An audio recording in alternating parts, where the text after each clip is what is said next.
আসতেছেই তার হাতে, রাইট? জি, ওটা তো ইনকাম তো তার কাছে আসবেই। জি, ওটা আমি হ্যাঁ। শুধুমাত্র ট্যাক্স ক্যালকুলেশনের ক্ষেত্রে বা ট্যাক্স নির্ধারণের ক্ষেত্রে বাদ দিচ্ছি, কিন্তু ওটা ডেফিনেটলি তার ইনকাম ওটা, ঠিক আছে?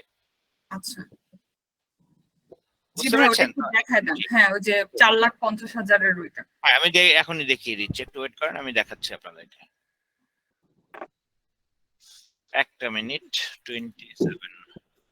বাট ট্যাক্সেবল ইনকাম কিভাবে ক্যালকুলেশন হবে এটা কি দেখানো হয়ে গেছে? জি, ট্যাক্সেবল ইনকামটা কিভাবে ক্যালকুলেট করা হবে সেটা আমি অলরেডি দেখিয়েছি। আপনি প্রয়োজনে আপনাদেরকে আরেকবার একটু ক্লিয়ারিফাই করবে, একটু ওয়েট করবেন, ঠিক আছে? উনি একটা জিনিস দেখতে চেয়েছেন, উনি বললেন, আচ্ছা একটা মিনিট আমি দেখাচ্ছি। হচ্ছে ষষ্ঠ তফসিলে, না আমি একটুখানি সময় দেন আমাকে। এই যে ষষ্ঠ তফসিলটা যেখানে আছে, এই ষষ্ঠ তফসিলের প্যারা 27-এ যাবেন, ঠিক আছে? এই যে আসেন 11, 13, 27, একটা মিনিট। এই যে এখানে বলা আছে চাকরি হতে আয়, দেখেন এখানে চাকরি হতে আয় হিসাবের পরিগণনার আয়ের 1/3 অংশ বা 4,50,000 টাকা যাহা কম, অর্থাৎ এই দুটোর মধ্যে যেটা কম হবে সেই অ্যামাউন্টটা কি হবে, যে উনি ট্যাক্স এক্সামশন পাবে। বুঝতে পেরেছেন? এটার ক্ষেত্রেও কি করেছি আমরা, দেখেন তো, আমরা যখন এটাকে ভাগ করেছিলাম তখন এই দুটো অ্যামাউন্টের মধ্যে 1/3 অংশ এবং 4.5 লক্ষ টাকা, দুটার মধ্যে কম কোনটা ছিল? কম ছিল 4,50,000। 4.5 লাখ। রাইট, এই অ্যামাউন্টটা কি করলাম, আমি এখান থেকে সুন্দর করে বাদ দিয়ে দিলাম। দেওয়ার পরে যে যে অ্যামাউন্টটা থাকবে সেটা হচ্ছে ট্যাক্সেবল ইনকাম। এই ট্যাক্সেবল ইনকামটাকে, তার মানে ভাইয়া এখন যদি মনে করেন তার যদি এখানে 6 লাখ না এসে যদি 3 লাখ আসতো যখন 1/3 করতাম, তখন ওই 3 লাখটাই নিতাম আমরা, তাই না? রাইট সেটা বাদ দিই। রাইট, মানে যদি ওটা দুটার মধ্যে যেটা কম আসবে সেটাই আমরা কেবলমাত্র কনসিডারেশনে নিব। আচ্ছা। বুঝতে পেরেছেন? হ্যাঁ হ্যাঁ, বুঝতে জি। পারছি। এরপরে যেটা হচ্ছে যে টোটাল অ্যামাউন্টটাকে আমরা হিসাব করলাম, হিসাব করে যেটা পেলাম সেটা হচ্ছে ওনার ট্যাক্সেবল ইনকাম থেকে ট্যাক্স কত আসবে সেটা পেয়ে গেলাম। ক্লিয়ার? এতটুকু পরিষ্কার কিনা? হ্যাঁ ভাইয়া, এখন ক্লিয়ার। রাইট রাইট, স্যার, ওকে। জি স্যার। স্যার একটা হচ্ছে আপনার ওই পিডিএফ যেটা দেখেছিলেন যে লটা, হ্যাঁ এটা, আর হচ্ছে আপনার এই যে এক্সেল ফরম্যাটটা স্যার একটু শেয়ার করে দেবেন প্লিজ। সব দেখে দিয়ে দিব স্যার, কোনো সমস্যা নেই, টেনশন করবেন না, সব পেয়ে যাবেন। ট্যাক্সেবল ইনকামটা যদি একটু রিভিউ করতেন ক্যালকুলেশনটা। ট্যাক্সেবল ইনকামটা খুবই সহজ। এই দেখেন, টোটাল ইনকামকে যোগ করবেন, যোগ করে সেখান থেকে দুটো জিনিস বের করবেন, 4.5 লাখ টাকা অথবা এই টোটাল ইনকামের 1/3 অংশ। টোটাল ইনকাম কোনটা বলেন তো স্যার? এই 19,09,200 যেটা আসছে, তাই না? এটাকে 3 ভাগ করবেন, 3 ভাগ করে 1 ভাগ, ঠিক আছে? অথবা 4.5 লাখ টাকা, এই দুটার মধ্যে যেটা কম হবে সেই অ্যামাউন্টটাকেই কি করবেন আপনি, সেই অ্যামাউন্টটাকেই আপনাকে কনসিডারেশনে নিতে হবে। কিসের জন্য? যে ট্যাক্স এক্সামশন হিসাবে। বিষয়টা ক্লিয়ার ভাবে বুঝতে পারলেন কিনা বলেন? জি, বুঝতে পারছি ভাই। কিন্তু ট্যাক্সেবল ইনকাম ক্যালকুলেশনের কনসিডারেবল ইস্যুগুলো কি কথা আলোচনা করা হয়েছে ভাইয়া?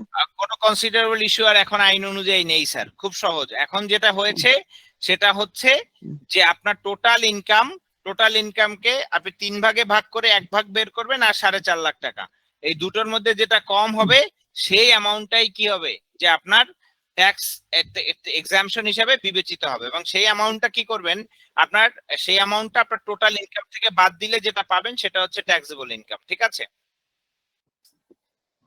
স্যার আমার একটা জি ভাই। কোশ্চেন ছিল।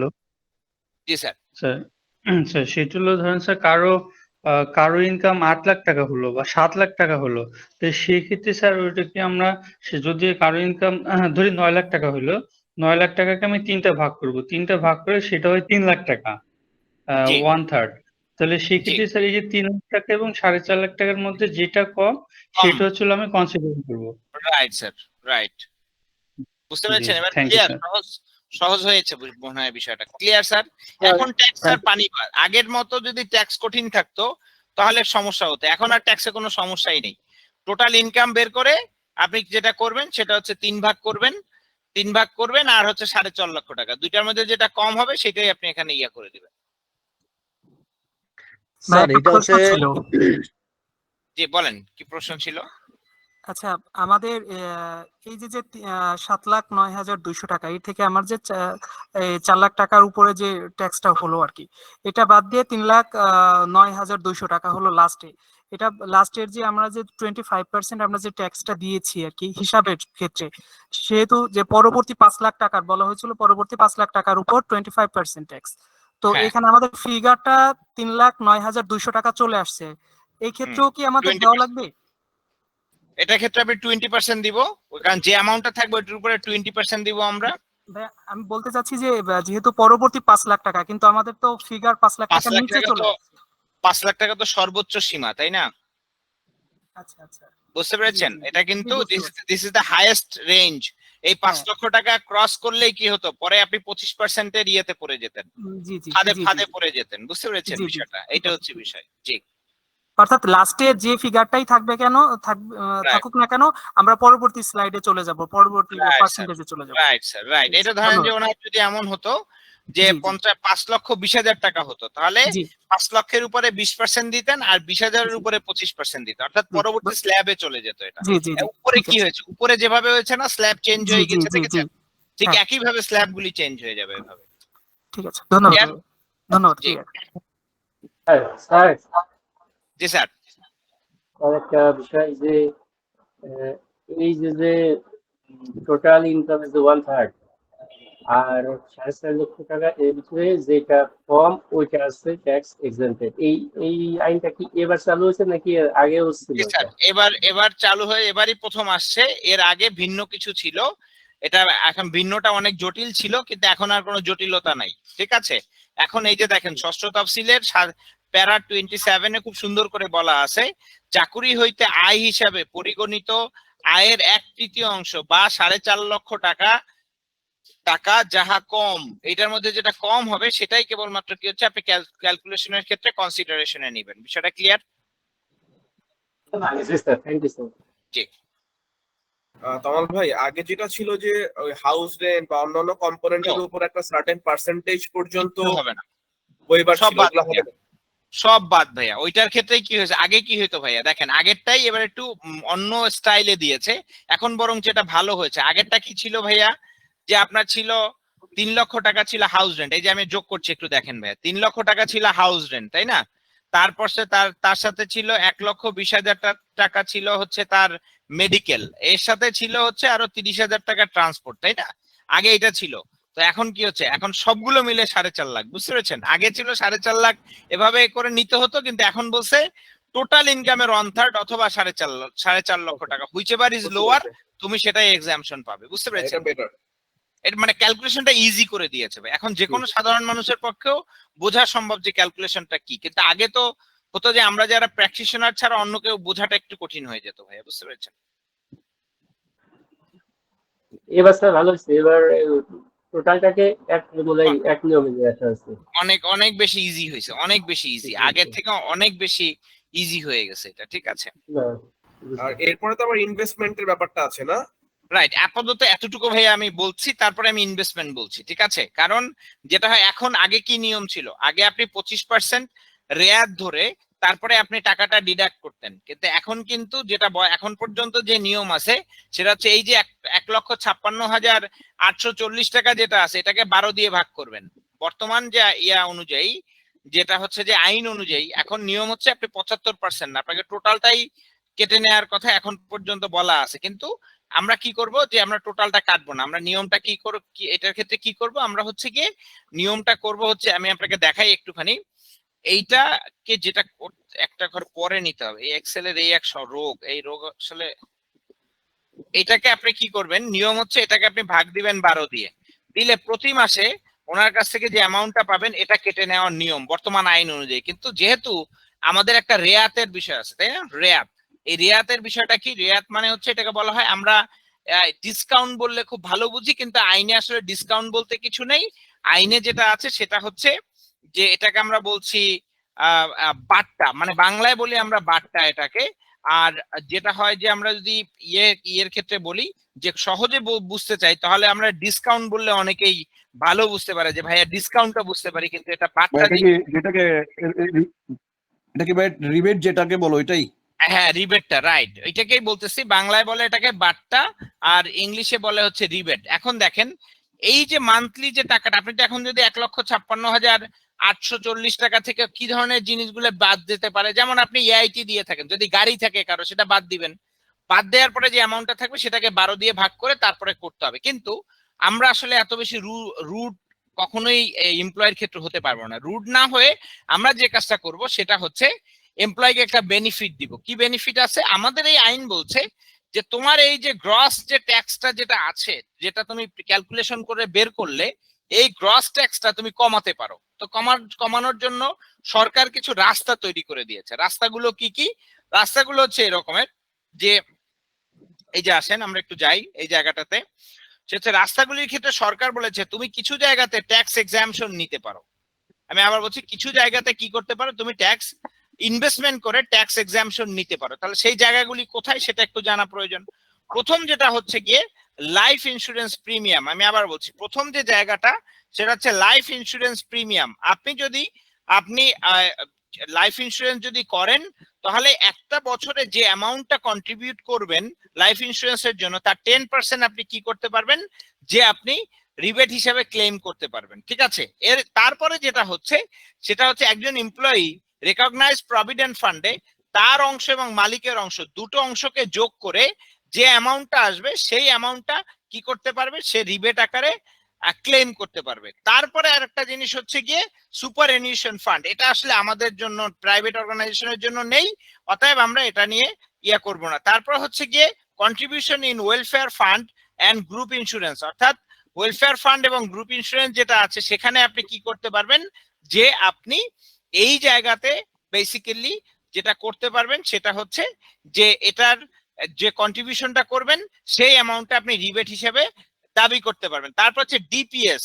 ডিপিএস আপনারা জানেন যে মাসে মাসে আমরা একটা টাকা জমা রাখি, এটা আগে 60,000 টাকা ছিল, এখন 1,20,000 টাকা পর্যন্ত আপনি কি করতে পারেন, ইনভেস্টমেন্ট রিবেট ক্লেম করতে পারেন। তারপরে হচ্ছে ইনভেস্টমেন্ট ইন সেভিং সার্টিফিকেট।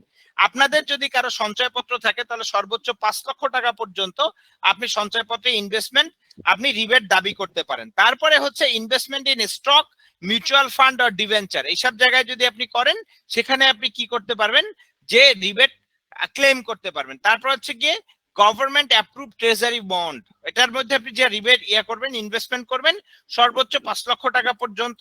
এই সরকারের যত সিকিউরিটিজ আছে এটা আপনি কি করে 5 লক্ষ টাকা পর্যন্ত রিবেটের জন্য আবেদন করতে পারেন। জাকাত ফান্ড আছে, বঙ্গবন্ধুর মেমোরিয়ালে যদি কোনো কিছু আপনি দান করেন বা দিয়ে থাকেন সেটা, তারপরে কোনো চ্যারিটেবল হসপিটালে যদি দিয়ে থাকেন তাহলে সেই ক্ষেত্রে সেই অ্যামাউন্টটা। তারপরে যেটা হচ্ছে যে আপনি হ্যান্ডিক্যাপ পিপলের জন্য যদি কোনো অর্গানাইজেশনে কিছু দিয়ে থাকেন তাহলে সেটা আপনি কি করতে পারবেন, যে আপনি রিবেট আকারে দাবি করতে পারবেন। এখন আসেন আমরা রিবেটের বিষয়টা একটু বের করার চেষ্টা করি, কিভাবে আমরা রিবেটটা বের করবো। আসেন এবার আমরা যে জিনিসগুলি দেখলাম সেটা তো আমরা সবাই বুঝতে পেরেছি, তাই না, যে এইটার ক্ষেত্রে ইনভেস্টমেন্ট করলে আমরা কি করতে পারবো, যে ইনভেস্টমেন্ট রেয়াত আমরা ক্লেম করতে পারবো। এতটুকু সবাই তো ক্লিয়ার, তাই না স্যার? স্যার ভাই জি জি জি বলেন প্লিজ ভাইয়া বলেন। এক্সট্রিমলি সরি, আসলে আজকে ক্লাসটা আমার মানে অনেক লেটে জয়েন করে ফেলছি, 30 মিনিটস লেটে জয়েন করে ফেলছি। আই ডোন্ট নো কতটুকু গেছেন, সামহাও আমি একটু সিক ছিলাম, সো এটা মিস হয়ে গেছে আর কি। আমি জানি না যে আপনারা কতটুকু পর্যন্ত গেছেন। হচ্ছে যে আপনি রেকর্ডিং তো পাবেন, অনেকেই দেখি রেকর্ড করছে, সো ওই রেকর্ডিংটা থেকে ভাই একটু ব্যাকআপ আপনাকে নিতে হবে সামহাউ। তো সেক্ষেত্রে আসে আমরা যতটুকু যাই না কেন, আপনি এখন থেকে বাকিটুকু একটু কনসেন্ট্রেট করেন, তো বাকিটা ওইটা একটু করতে হবে আপনাকে। যেটা হয় যে রেকর্ড থেকে আপনাকে যেটা কম্পেনসেট করে নিতে হবে। So whatever it is sir, আমি একটু জাস্ট কন্টিনিউ করছি, আপনি একটু দেখেন। আমি আশা করি আপনি তো এই এক্সেলটা আমাদের সাথে শেয়ার করবেন, রাইট? অবশ্যই শেয়ার করব ভাইয়া। জি জি জি। এক্সেলটার থেকেও এখানে গুরুত্বপূর্ণ হচ্ছে যে কথাগুলি শোনা। আসলে এটা আমি আসলে এই জিনিসটা অলরেডি দেখবেন যে অনেকেই ক্লিয়ার হয়ে গিয়েছে। হ্যাঁ, সো এটার জন্য ভাইয়া এই জিনিসগুলা কি আবার ওই যে ওই ট্যাক্সেবল ইনকাম থেকে বাদ দিতে হবে নাকি মেইন? না এটা আপনার ইনভেস্টমেন্ট। এটা ইনভেস্টমেন্ট কেমন, আপনি যদি বেতন পান, আপনি অর্গানাইজেশনে যখন চাকরি করবেন তখন বেতন পাবেন না স্যার? হ্যাঁ পাবেন কিনা? ওই বেতন থেকে তো আপনি কি করেন, ডিপিএস করতে পারেন না? আপনি আপনার ফিউচারের জন্য টাকা জমাতে পারেন না? হ্যাঁ পারি। পারেন, তাই না? আপনি ধরেন যে আপনি সেভিং সার্টিফিকেট কিনতে পারেন কিনা, পারেন কি পারেন না? হ্যাঁ হ্যাঁ সেভিং সার্টিফিকেট কিনতে পারেন। সো এইভাবে ধরেন, এইবার আমরা এই মিস্টার কবির সাহেবের এই জায়গাটাতে আমরা আসি।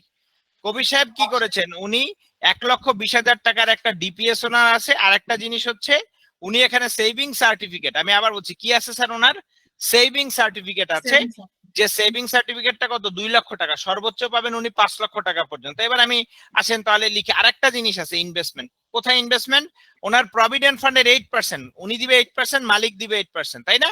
তাহলে সেক্ষেত্রে এখন আসেন আমরা এই জিনিসটা এখানে বসাই। সর্বপ্রথমে আসেন যেটা হবে ওনার পেনশন ডিপিএস যেটা আছে, ডিপিএস কত ইনভেস্টমেন্ট করেছিল উনি ওনার ইনকাম থেকে? 1,20,000। 1,20,000 টাকা। আসেন আমরা 1,20,000 টাকা প্রথমে এখানে লিখলাম। তারপরে ওনার কি আছে, যে ওনার সেভিং সার্টিফিকেট আছে, অর্থাৎ আমাদের সঞ্চয়পত্র আছে কত 2 লক্ষ টাকা, তাই না? হ্যাঁ এবং ওনার প্রভিডেন্ট ফান্ডের একটা টাকা আছে। প্রভিডেন্ট ফান্ডের টাকাটা কত স্যার? প্রভিডেন্ট ফান্ডের টাকাটা মালিক ওনাকে দিয়েছে কত? 67,200 টাকা, তাই না? এইটাকে যদি আমি, উনিও তো সেম অ্যামাউন্টটা এখানে ইনভেস্ট করেছেন, তাই না? সো এই অ্যামাউন্টটা এই যে আমি এখানে দিব, দাঁড়ান, এখানে 67,200, ঠিক আছে, 200 কি বলেন স্যার? না না, ওই যে একটা শূন্য বেশি হয়ে গেছে তাই জন্য। ও ওই স্যার, এ দেখেন তো ঠিক আছে কিনা। যদি 67,200 হয়, তাই না? 67,200 হলে এটাকে যদি আমরা 2 দিয়ে গুণন করি, কত স্যার? এটা হচ্ছে টোটাল। 2 দিয়ে গুণ করলাম কেন স্যার? 2 দিয়ে গুণন করলাম তার কারণ উনি দিচ্ছে কত, উনি 8% দিচ্ছে, মালিক দিচ্ছে 8%, তাহলে দুইজনেরটা মিলে 8% আমরা ওইখানে কাউন্ট করে ফেলছি না। ওই যে কোথায় কাউন্ট করে স্যার? এটা তো ইনভেস্টমেন্ট স্যার, এটাই তো প্রভিডেন্ট ফান্ড আমরা বলি না, রেকগনাইজ প্রভিডেন্ট ফান্ড। রেকগনিশনের মজা এটাই যে আপনি যে টাকাটা এখানে দিবেন সেটাও ইনভেস্টমেন্ট, মালিক যেটা দিবে সেটাও ইনভেস্টমেন্ট হিসেবে কনসিডার্ড হবে। ট্যাক্স ইনকাম ট্যাক্স বের করার সময় যখন আমরা ইয়ারলি স্যালারিটা বের করলাম এই তখন সেখানে তো আমরা ট্যাক্স প্রভিডেন্ট ফান্ডটা দিছিলাম না, আবার দিব এখানে। যে এখন এই জিনিসটা দেখেন, এখানে দুটো জিনিস, একটা হচ্ছে এখানে ইনকামটা কি হয়েছে স্যার, যেটা হবে যে প্রভিডেন্ট ফান্ডের ক্ষেত্রে যখন আপনি মালিক যেটা দিবে সেটা ইনকাম, কিন্তু ইনভেস্টমেন্ট যখন করতে যাবেন মালিকেরটা এবং আপনারটাই দুটো মিলেই কি হবে, ইনভেস্টমেন্ট অ্যালাউন্স ক্যালকুলেটেড হবে, বুঝতে পেরেছেন? এখন দেখেন এই ভদ্রমহিলা, এই ভদ্রলোকের কবির সাহেবের আর কোনো কি নেই, ইনভেস্টমেন্ট নেই। তাহলে আমি এই টোটাল অ্যামাউন্টটাকে এবার যোগ করব। এই টোটাল অ্যামাউন্টটা যোগ করলাম না? এবার দেখেন এই টোটাল অ্যামাউন্ট যোগ করার পরে এবার আইনে একটা সংশোধনী এসেছে, সেখানে বলছে যে আপনি যদি ইনভেস্টমেন্ট রেয়াত নিতে চান তাহলে আপনাকে কি বলেছে, প্রথমত আপনাকে বলেছে টোটাল ট্যাক্সেবল ইনকাম, বিষয়টা মাথায় রাখবেন কিন্তু, টোটাল ট্যাক্সেবল ইনকাম যেটা থাকবে সেটা 3%, অথবা যেটা হচ্ছে যে আপনার যে ইনভেস্টমেন্ট আছে সেই ইনভেস্টমেন্টের 15%, অথবা 10 লাখ টাকা। এই তিনটার মধ্যে যেটা কম হবে সেই অ্যামাউন্টটাই কি পাবেন, আপনি রিবেট পাবেন। তাহলে এখন আমি তিনটা অ্যামাউন্ট আগে আমাকে বের করতে হবে। সর্বপ্রথম যেটা আছে সেটা হচ্ছে আমার অ্যাটেকচুয়াল ইনভেস্টমেন্ট। অ্যাটেকচুয়াল ইনভেস্টমেন্ট কত টাকা বলেন তো স্যার? 4,54,000। তাহলে 4,54,000 টাকার যেটা হবে এটার কত পার্সেন্ট? 15%, তাই না? 15%। কত পার্সেন্ট? 15%। তাহলে আমি এটার প্রথমে কি করি, যে 15% বের করি। এই অ্যামাউন্টটা, এইটার 15%টা আমি প্রথমে কি করব, বের করব। এইটার 15%, তাহলে এটার 15% আছে কত স্যার? 68,160 টাকা, তাই না? 160 টাকা। এরপরে হচ্ছে ওনার ট্যাক্সেবল ইনকাম কত স্যার? ট্যাক্সেবল ইনকাম ওনার হচ্ছে 14,200। এই অ্যামাউন্টটা আমি কি করব, এখানে নিয়ে যাব, এবং নিয়ে যাওয়ার পরে এখানে আমরা কি করব, যে এই অ্যামাউন্টের, এই যে অ্যামাউন্টটা আছে এই অ্যামাউন্টটার 3%, এই অ্যামাউন্টটার কত পার্সেন্ট স্যার? 3%। স্যার একটু মিউট করে, হ্যাঁ এটার কত পার্সেন্ট স্যার? 3%। এবার আসেন 3% আমি এখানে দেই, 3%। এবার আসেন এই অ্যামাউন্টটা আসলো। আর একটা অ্যামাউন্ট আছে, সেটা কি বলেছে স্যার? সর্বোচ্চ যে সিলিং সেটা কত? 10 লাখ। কত লাখ স্যার? 10 লাখ। 10 লাখ টাকা। দাঁড়ান একটা মিনিট, মনে একটা ইয়ে পড়ে গেছে। 10 লাখ টাকা। সো এই যে 10 লাখ টাকা। তাহলে এবার আসেন এই তিনটা অ্যামাউন্টের মধ্যে সবচেয়ে কম অ্যামাউন্ট কোনটা? 43,776। রাইট স্যার, এই তিনটার মধ্যে সর্বনিম্ন অ্যামাউন্ট হচ্ছে গিয়ে 43,700 কত স্যার? 76। 76 টাকা। রাইট স্যার, এই অ্যামাউন্টটা এবার আমরা এখানে নিয়ে যাব এবং এই যে ওনার যে ট্যাক্স যেটা আসছিল এই যে এখানে, তার একটু মুছে দিয়ে নেই, এই জায়গাটাতে আমরা কি করব তখন, এখন এখানে আমরা রিবেট বসাবো। তার একটা মিনিট আমি কপি করে নিয়ে আসি, এই যে কপি করলাম, পেস্ট করলাম। রাইট, এবার হচ্ছে এটা হচ্ছে রিবেট। এইবার যেটা হবে সেটা হচ্ছে যে ওনার নেট ট্যাক্স আমি কত দিব সেটা বের করব। মিনিট, ওনার নেট ট্যাক্সটা হবে কত স্যার? এই অ্যামাউন্টটা থেকে বাদ যাবে, নিচের যে অ্যামাউন্ট আছে সেটা বাদ দিলে কত থাকে স্যার? অ্যামাউন্টটা একটা মিনিট, আমাকে এইভাবে বাদ দিতে হবে, একটু দাঁড়ান, এটা নিচের ঘরে করে আমি নিয়ে আসছি, দাঁড়ান একটা মিনিট। নিচে করলে ভালো। এটা থেকে এটা বাদ দিব, স্যার বাদ দেওয়ার পরে সেল নাম্বার J8। ঠিক আছে ভাই, অলরেডি হয়ে গেছে। তো এখন কত দিতে হবে তাহলে ওনাকে এই বছর ট্যাক্স? 1,13,64 টাকা। রাইট, এই যে অ্যামাউন্টটা আছে এটাকে কি করব আমরা? এটাকে আমরা মান্থলি হিসাবে ভাগ করব। মান্থলি, এই যে মান্থলি হিসাবে ভাগ করব। এটাকে কি করব, এই মান্থলি অ্যামাউন্টটাকে, এই অ্যামাউন্টটা যে ওনার যে টোটাল যে ইনকামটা থাকবে এটাকে ভাগ দিব হচ্ছে 12 দিয়ে, ব্যাস। ওনার এখন যেটা হচ্ছে যে ওনার প্রতি মাসে মাসে ট্যাক্স কেটে নেওয়া হবে, বা পরবর্তী 12 মাসের জন্য কত স্যার? 3,648 টাকা। কিন্তু স্যার ম্যাক্সিমাম কোম্পানি তো দেখা যায় ইয়ারলি কাটে ট্যাক্স। ভুল হচ্ছে বোধহয় ভাইয়া। হ্যাঁ বলেন, একটা হিসাবে মনে হয় ভুল হচ্ছে। রাইট, আমি দাঁড়ান একটা মিনিট, দিয়ে আচ্ছা দাঁড়ান, আমার আরেকটা সেলে করতে হবে, সরি দাঁড়ান একটা মিনিট। এই অ্যামাউন্টটাকে ইয়ে করে ভাগ দিব 12 দিয়ে, দিলে যেটা হবে, ও এই যে এটা আসছে, সরি ওই যে বলছিলাম না একটু এক্সেলের ক্যারিশমার জন্য 1,13,64 ভাগ দেন। হয়ে গেছে স্যার। তাহলে কত আসলো স্যার? যে ওনার যদি 12 মাসে কাটে তাহলে প্রতি মাসে ওনার কাটবে 9,422 টাকা করে কাটবে প্রতি মাসে। ক্লিয়ার? জি ভাইয়া, একটা কথা ছিল, সেটা হচ্ছে যে ভাইয়া ওই ইনভেস্টমেন্ট রিবেটের এটা ল রেফারেন্সটা একটু দেখানো যাবে?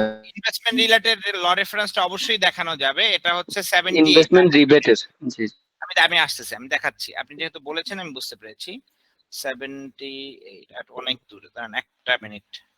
ভাইয়া ওইখানে কোনো কি নিয়ম আছে যে লাইক কোম্পানি মান্থলি কাটতে হবে বা ইয়ারলি কাটতে হবে? মান্থলি কাটতে হবে, জি স্যার, মান্থলি কাটতে হবে, এটা নিয়ম আছে স্যার।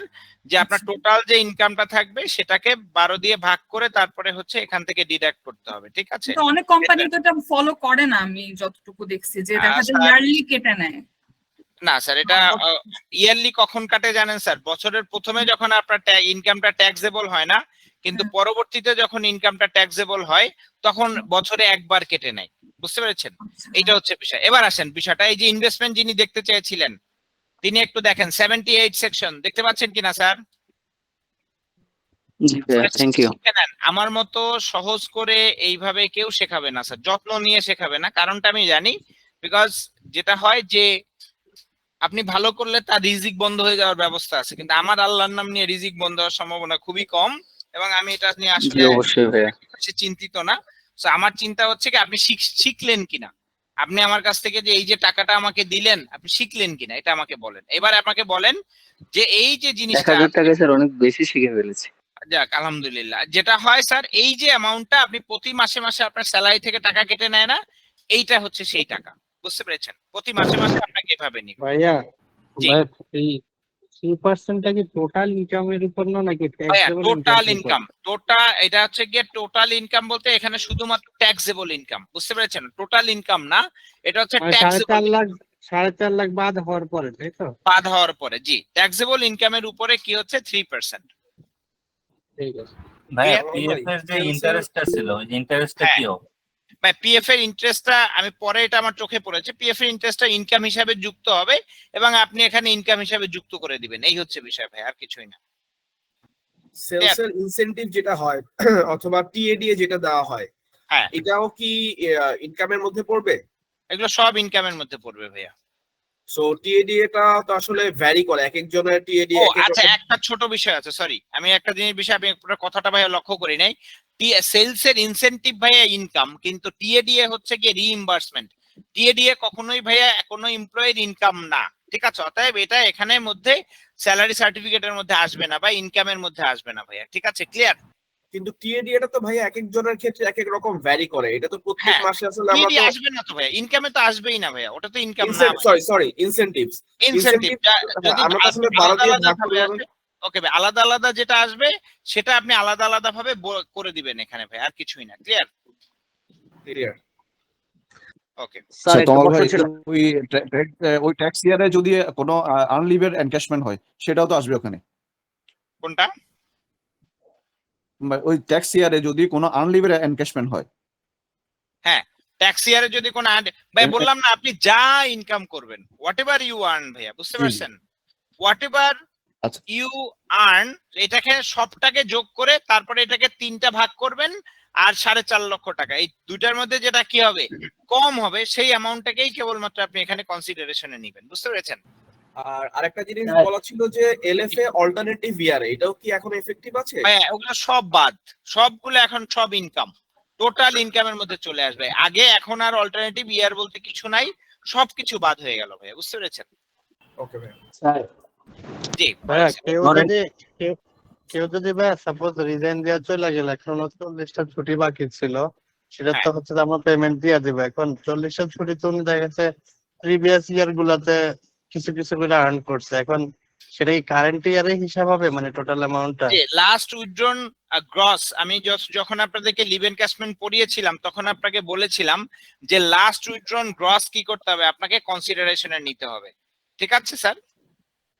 আমার প্রশ্নটা এটা ছিল না ভাই, মানে উনি যে ছুটির টাকাটা পাচ্ছে, ছুটির টাকাটা সাপোজ তো কারেন্ট ইয়ারে না, উনি দেখা গেছে প্রিভিয়াস ইয়ারে ছুটি আর্ন করছে, সেই টাকাটা এখন সে দেখা গেছে এই বছর রিজাইন দিছে জুন মাসে বা হচ্ছে যে মে মাসে, তখন তো কারেন্ট ফাইন্যান্সিয়াল ইয়ারে হিসাব হচ্ছে। এখন এই ক্ষেত্রে কি মানে যেহেতু প্রিভিয়াস ইয়ার হিসাবে ছুটি আর্ন করছে, আমি টাকাটা পাচ্ছে?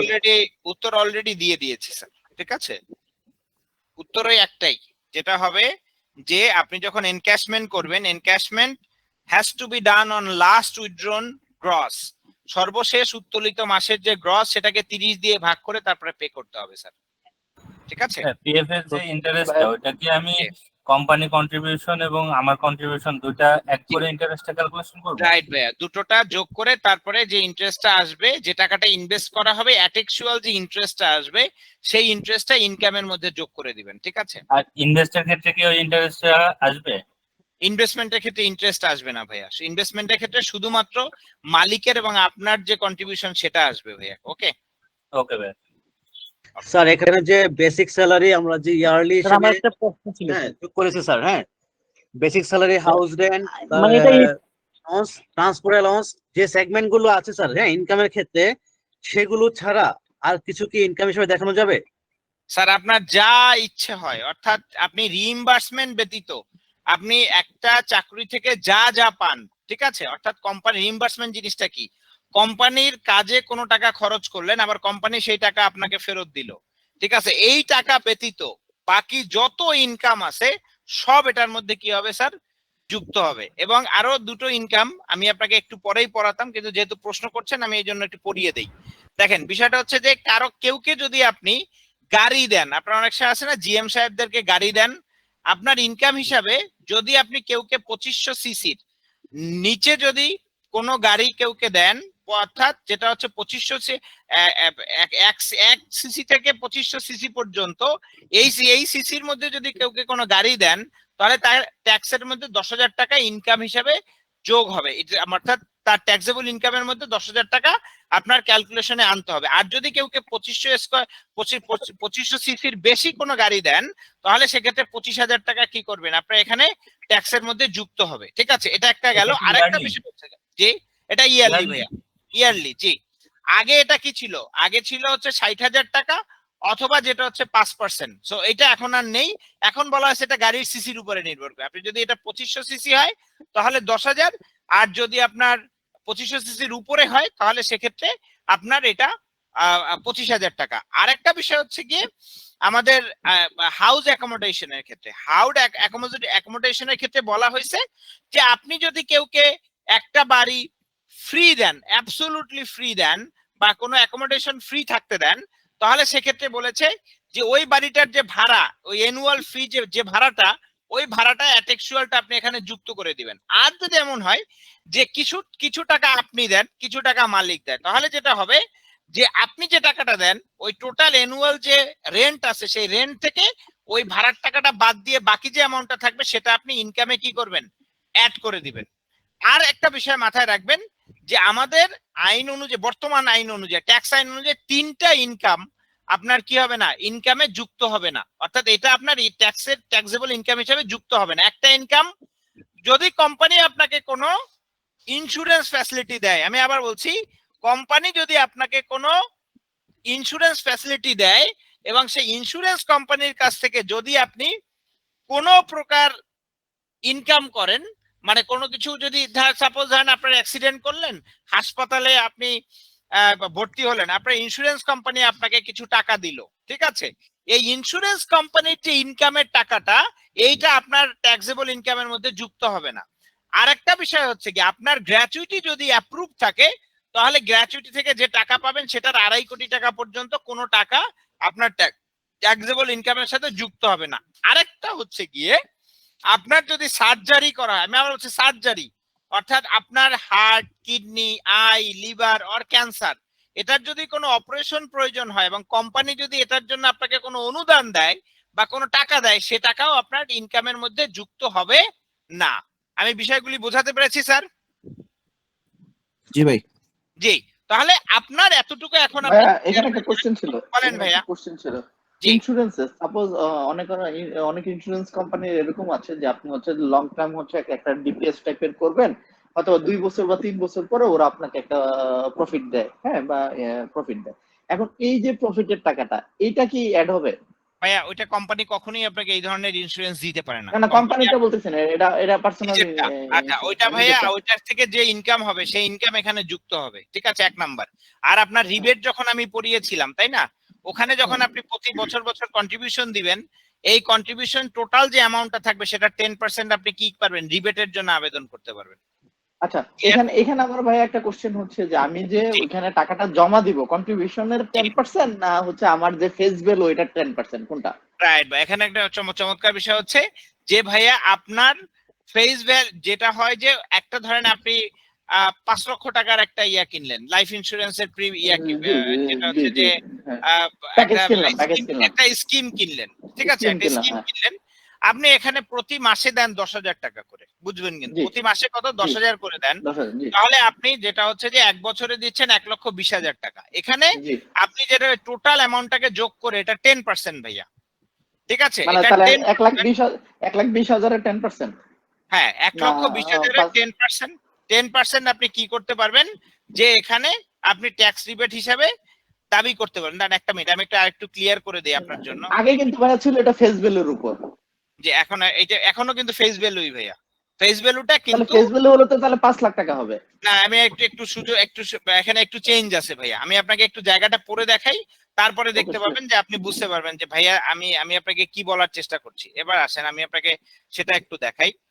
এটা হচ্ছে থার্ড ইয়েতে, একটা মিনিট ভাইয়া, এই যে এখানে দেখেন, এখানে কি বলছে ভাইয়া, বলা আছে হচ্ছে কি, করদাতা কর্তৃক তাহার নিজের জন্য অথবা তাহার স্বামী বা স্ত্রী অথবা কোনো অপ্রাপ্তবয়স্ক শ্রমিক সন্তানের জন্য জীবন বীমা বা চুক্তিভিত্তিক ডেফার্ড অ্যানুইটি পরিচালনা করিবার জন্য পরিশোধিত কোনো অর্থ, তবে বীমার ক্ষেত্রে পরিশোধিত উক্ত অর্থ হইবে বীমার প্রকৃত অর্থের 10%। তাহলে আমি আপনাকে কি বলেছি ভাইয়া, আপনি প্রতি মাসে দিচ্ছেন 10,000 করে, তাহলে আপনি কত 1,20,000 টাকা দিলেন, তাই না, এইটার 10%, বুঝতে পেরেছেন ভাই? এই যে এখানে বলা, এই যে এখানে লাস্ট লাইনটা দেখেন, তবে বীমার ক্ষেত্রে পরিশোধিত অর্থ হইবে বীমার প্রকৃত অর্থের 10%, বুঝতে পেরেছেন ভাইয়া? এখানে তো প্রকৃত অর্থটা তো বলতেছে, তাহলে আমার বীমা কিন্তু 5 লাখ।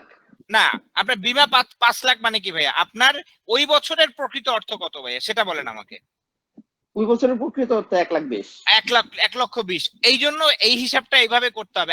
আমরা আগে যেভাবে করতাম that was A wrong idea ভাইয়া, যে আমি টোটাল 5 লক্ষ টাকার কিনলাম তাহলে 5 লক্ষই মনে হয় ওটা প্রকৃত, কিন্তু না, আমি ওই বছরে কি আমি 5 লক্ষ টাকা ইনভেস্ট করেছি ভাইয়া, বুঝেন? কিন্তু জি জি বুঝতে পেরেছি। ইনভেস্ট করি না, আমি ওই বছর যেটা ইনভেস্ট করব ওইটা 10%, বুঝতে পেরেছেন? আর ভাই তাহলে এবার বোধহয় আরেকটা সুযোগ আছে যে আগে তো আমার নিজের নামে শুধু হতো, এখন কি আমি আমার ওয়াইফের নামেও যদি বীমা করি তাহলে এটাও আমি রিবেট নিতে পারবো? জি অবশ্যই। ক্লিয়ার? মানে ওকে, থ্যাংক ইউ। ওকে, আচ্ছা আমার একটা কোশ্চেন ছিল।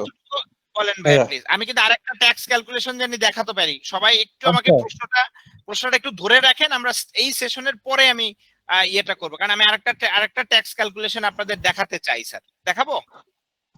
ইনভেস্টমেন্ট নিয়ে একটু কোশ্চেন ছিল আমার। জি বলেন। আমরা আচ্ছা আমি এই ক্যালকুলেশন স্যার আগে আপনারগুলো শেষ করেন স্যার, কোশ্চেনগুলো পরে নিলে ভালো। সেকেন্ড ক্যালকুলেশনটা তাহলে আপনাদেরকে দেখাই।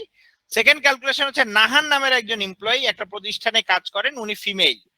ওনার যেটা হচ্ছে যে এখানে টোটাল ওনার যে ইনকামটা আমি ইয়ারলিটা আগেই বের করেছি যাতে ক্যালকুলেশনের জন্য আমাদের সুবিধা হয় সেই জন্য, ঠিক আছে? এবার এই নাহান নামের যে এমপ্লয়িটা এখানে আছেন উনি এই যেগুলি আছে সেগুলো তো পেয়েছেনই, এর সাথে উনি আরো পেয়েছেন যে উনি একটা ফ্ল্যাটে থাকেন যেটা ফ্রি, এবং সেখানে যেটা হচ্ছে যে উনি একটা ফুল টাইম গাড়ি পান অফিস থেকে।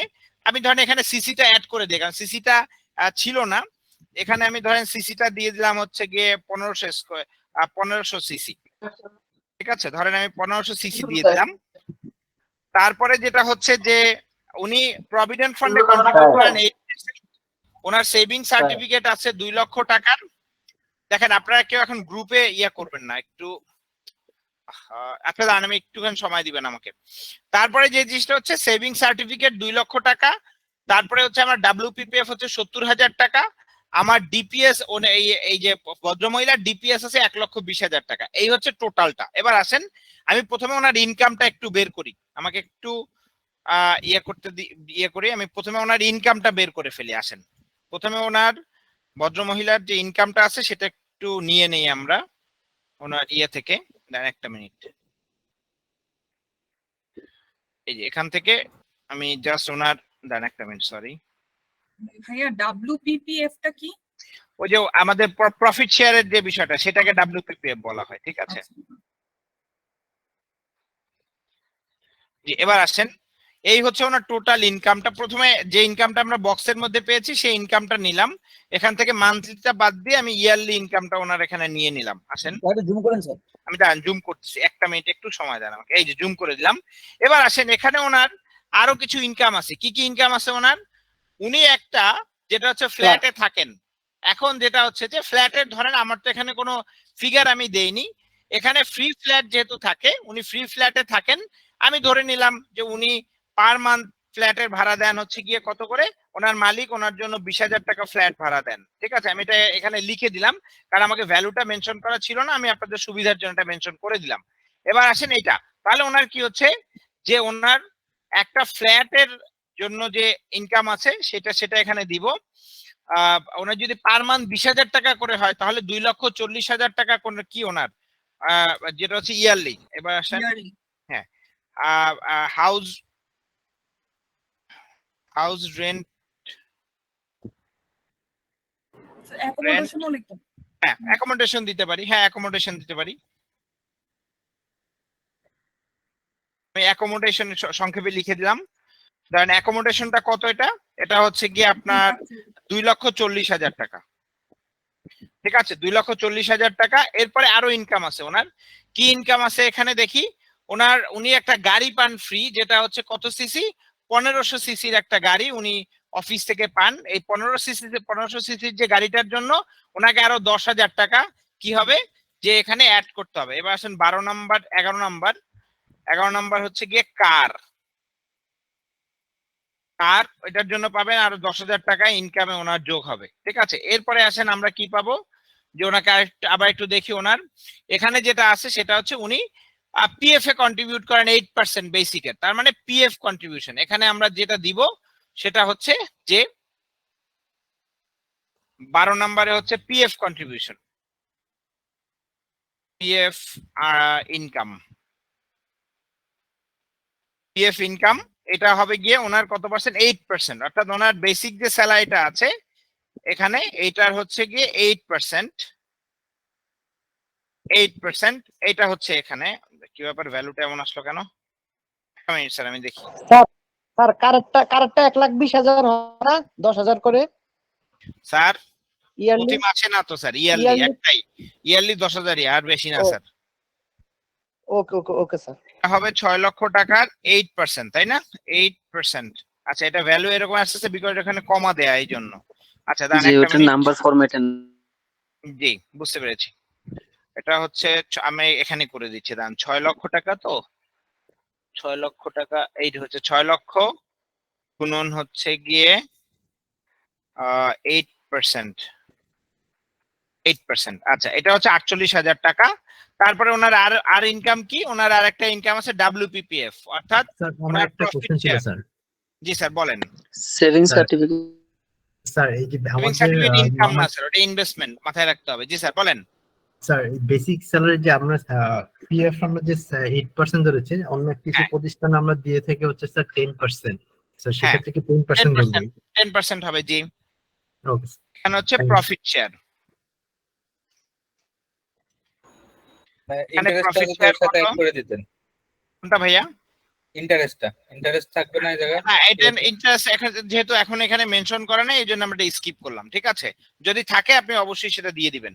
এটা হলো 70,000 টাকা। এবার আসেন, আমি এই ভদ্র মহিলার যিনি আছেন নাহার ম্যাডাম, ওনার আমি টোটাল ইনকামটা কি করব, যে এখন বের করব। টোটাল ইনকামটা হচ্ছে গিয়ে এই যেটাকে আমরা যোগ করে দিলাম। এটাকে আমরা, জি ভাই বলেন। ওই প্রফিট শেয়ারটা তো বেসিক্যালি আমরা মানে প্রথমেই তো জানতে পারি না, এটাকে কি রাফ কাট ধরে হিসাব করব? এটা আমরা যদি যে বছরটা যখন জানতে পারবো তখনই কেবলমাত্র এখানে অ্যাড করব, আদারওয়াইজ না। মানে তার মানে আমি যখন প্রফিট শেয়ারটা পাইনি তো সেই সময় পর্যন্ত তার অ্যানুয়াল ইনকাম একটা ক্যালকুলেট করে ওইটাকে 12 দিয়ে ভাগ করে আগাবো। যখন প্রফিট শেয়ারটা হিট করবে তখন আবার ওটাকে আমার ক্যালকুলেশনে ঢুকাই নিতে হবে, তাই তো? রাইট ভাইয়া। মানে সেটা এমন হতে পারে প্রফিট শেয়ারের টোটাল ইনকামটা ওই সময় আমরা কেটে নিয়ে নিতে পারি ওই মান্থে। রাইট ভাইয়া, জি ঠিক আছে। এবার আসেন, ক্যালকুলেশনটা ঠিক দেখাচ্ছে না, উপরের গুলি কাউন্ট হয়নি বোধহয় ট্যাক্স ফরম্যাটে। কোনটা ভাইয়া? যে কমার কারণে 1 থেকে 9 পর্যন্ত কাউন্ট করা হয়নি টোটাল ইনকাম। আচ্ছা দাঁড়ান দেখি ভাই দেখি।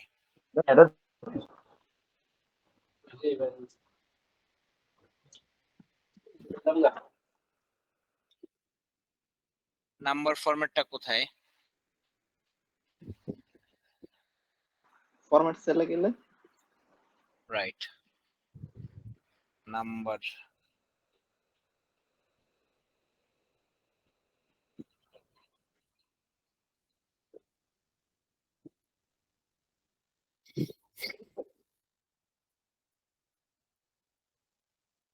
দেখি এবার কাউন্ট করে কিনা, আশা করি করবে।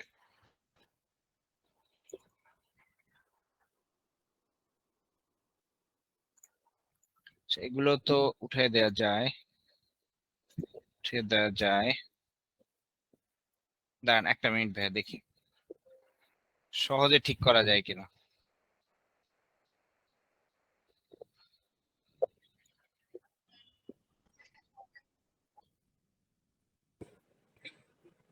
ভাই সিলেক্ট করে কারেন্সি করে নিলেও হবে ভাই।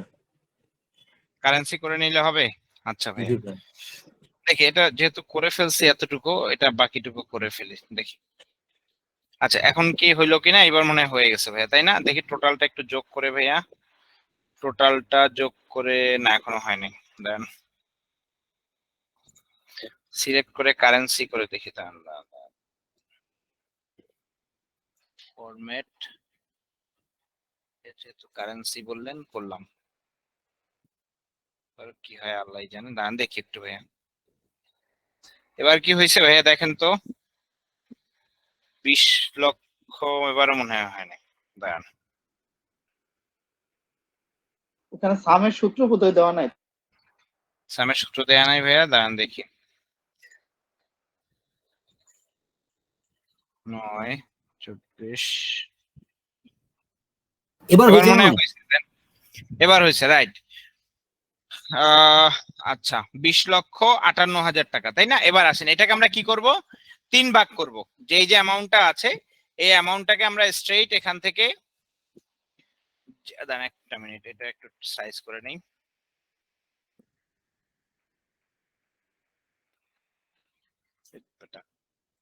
কপি,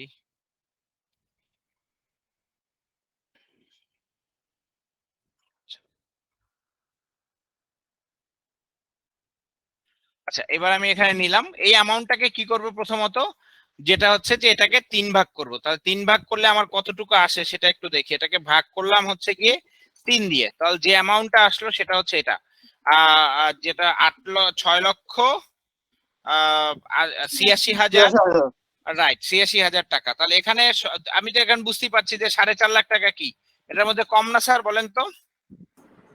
হ্যাঁ, 4.5 লক্ষ টাকাটাই আমরা কম, pay করবো আর কি। রাইট। এখন যেটা হচ্ছে যে ট্যাক্সেবল ইনকামটা তাহলে বের করে ফেলি আমরা এখানে। ট্যাক্সেবল ইনকাম হচ্ছে কি আমার এখানে,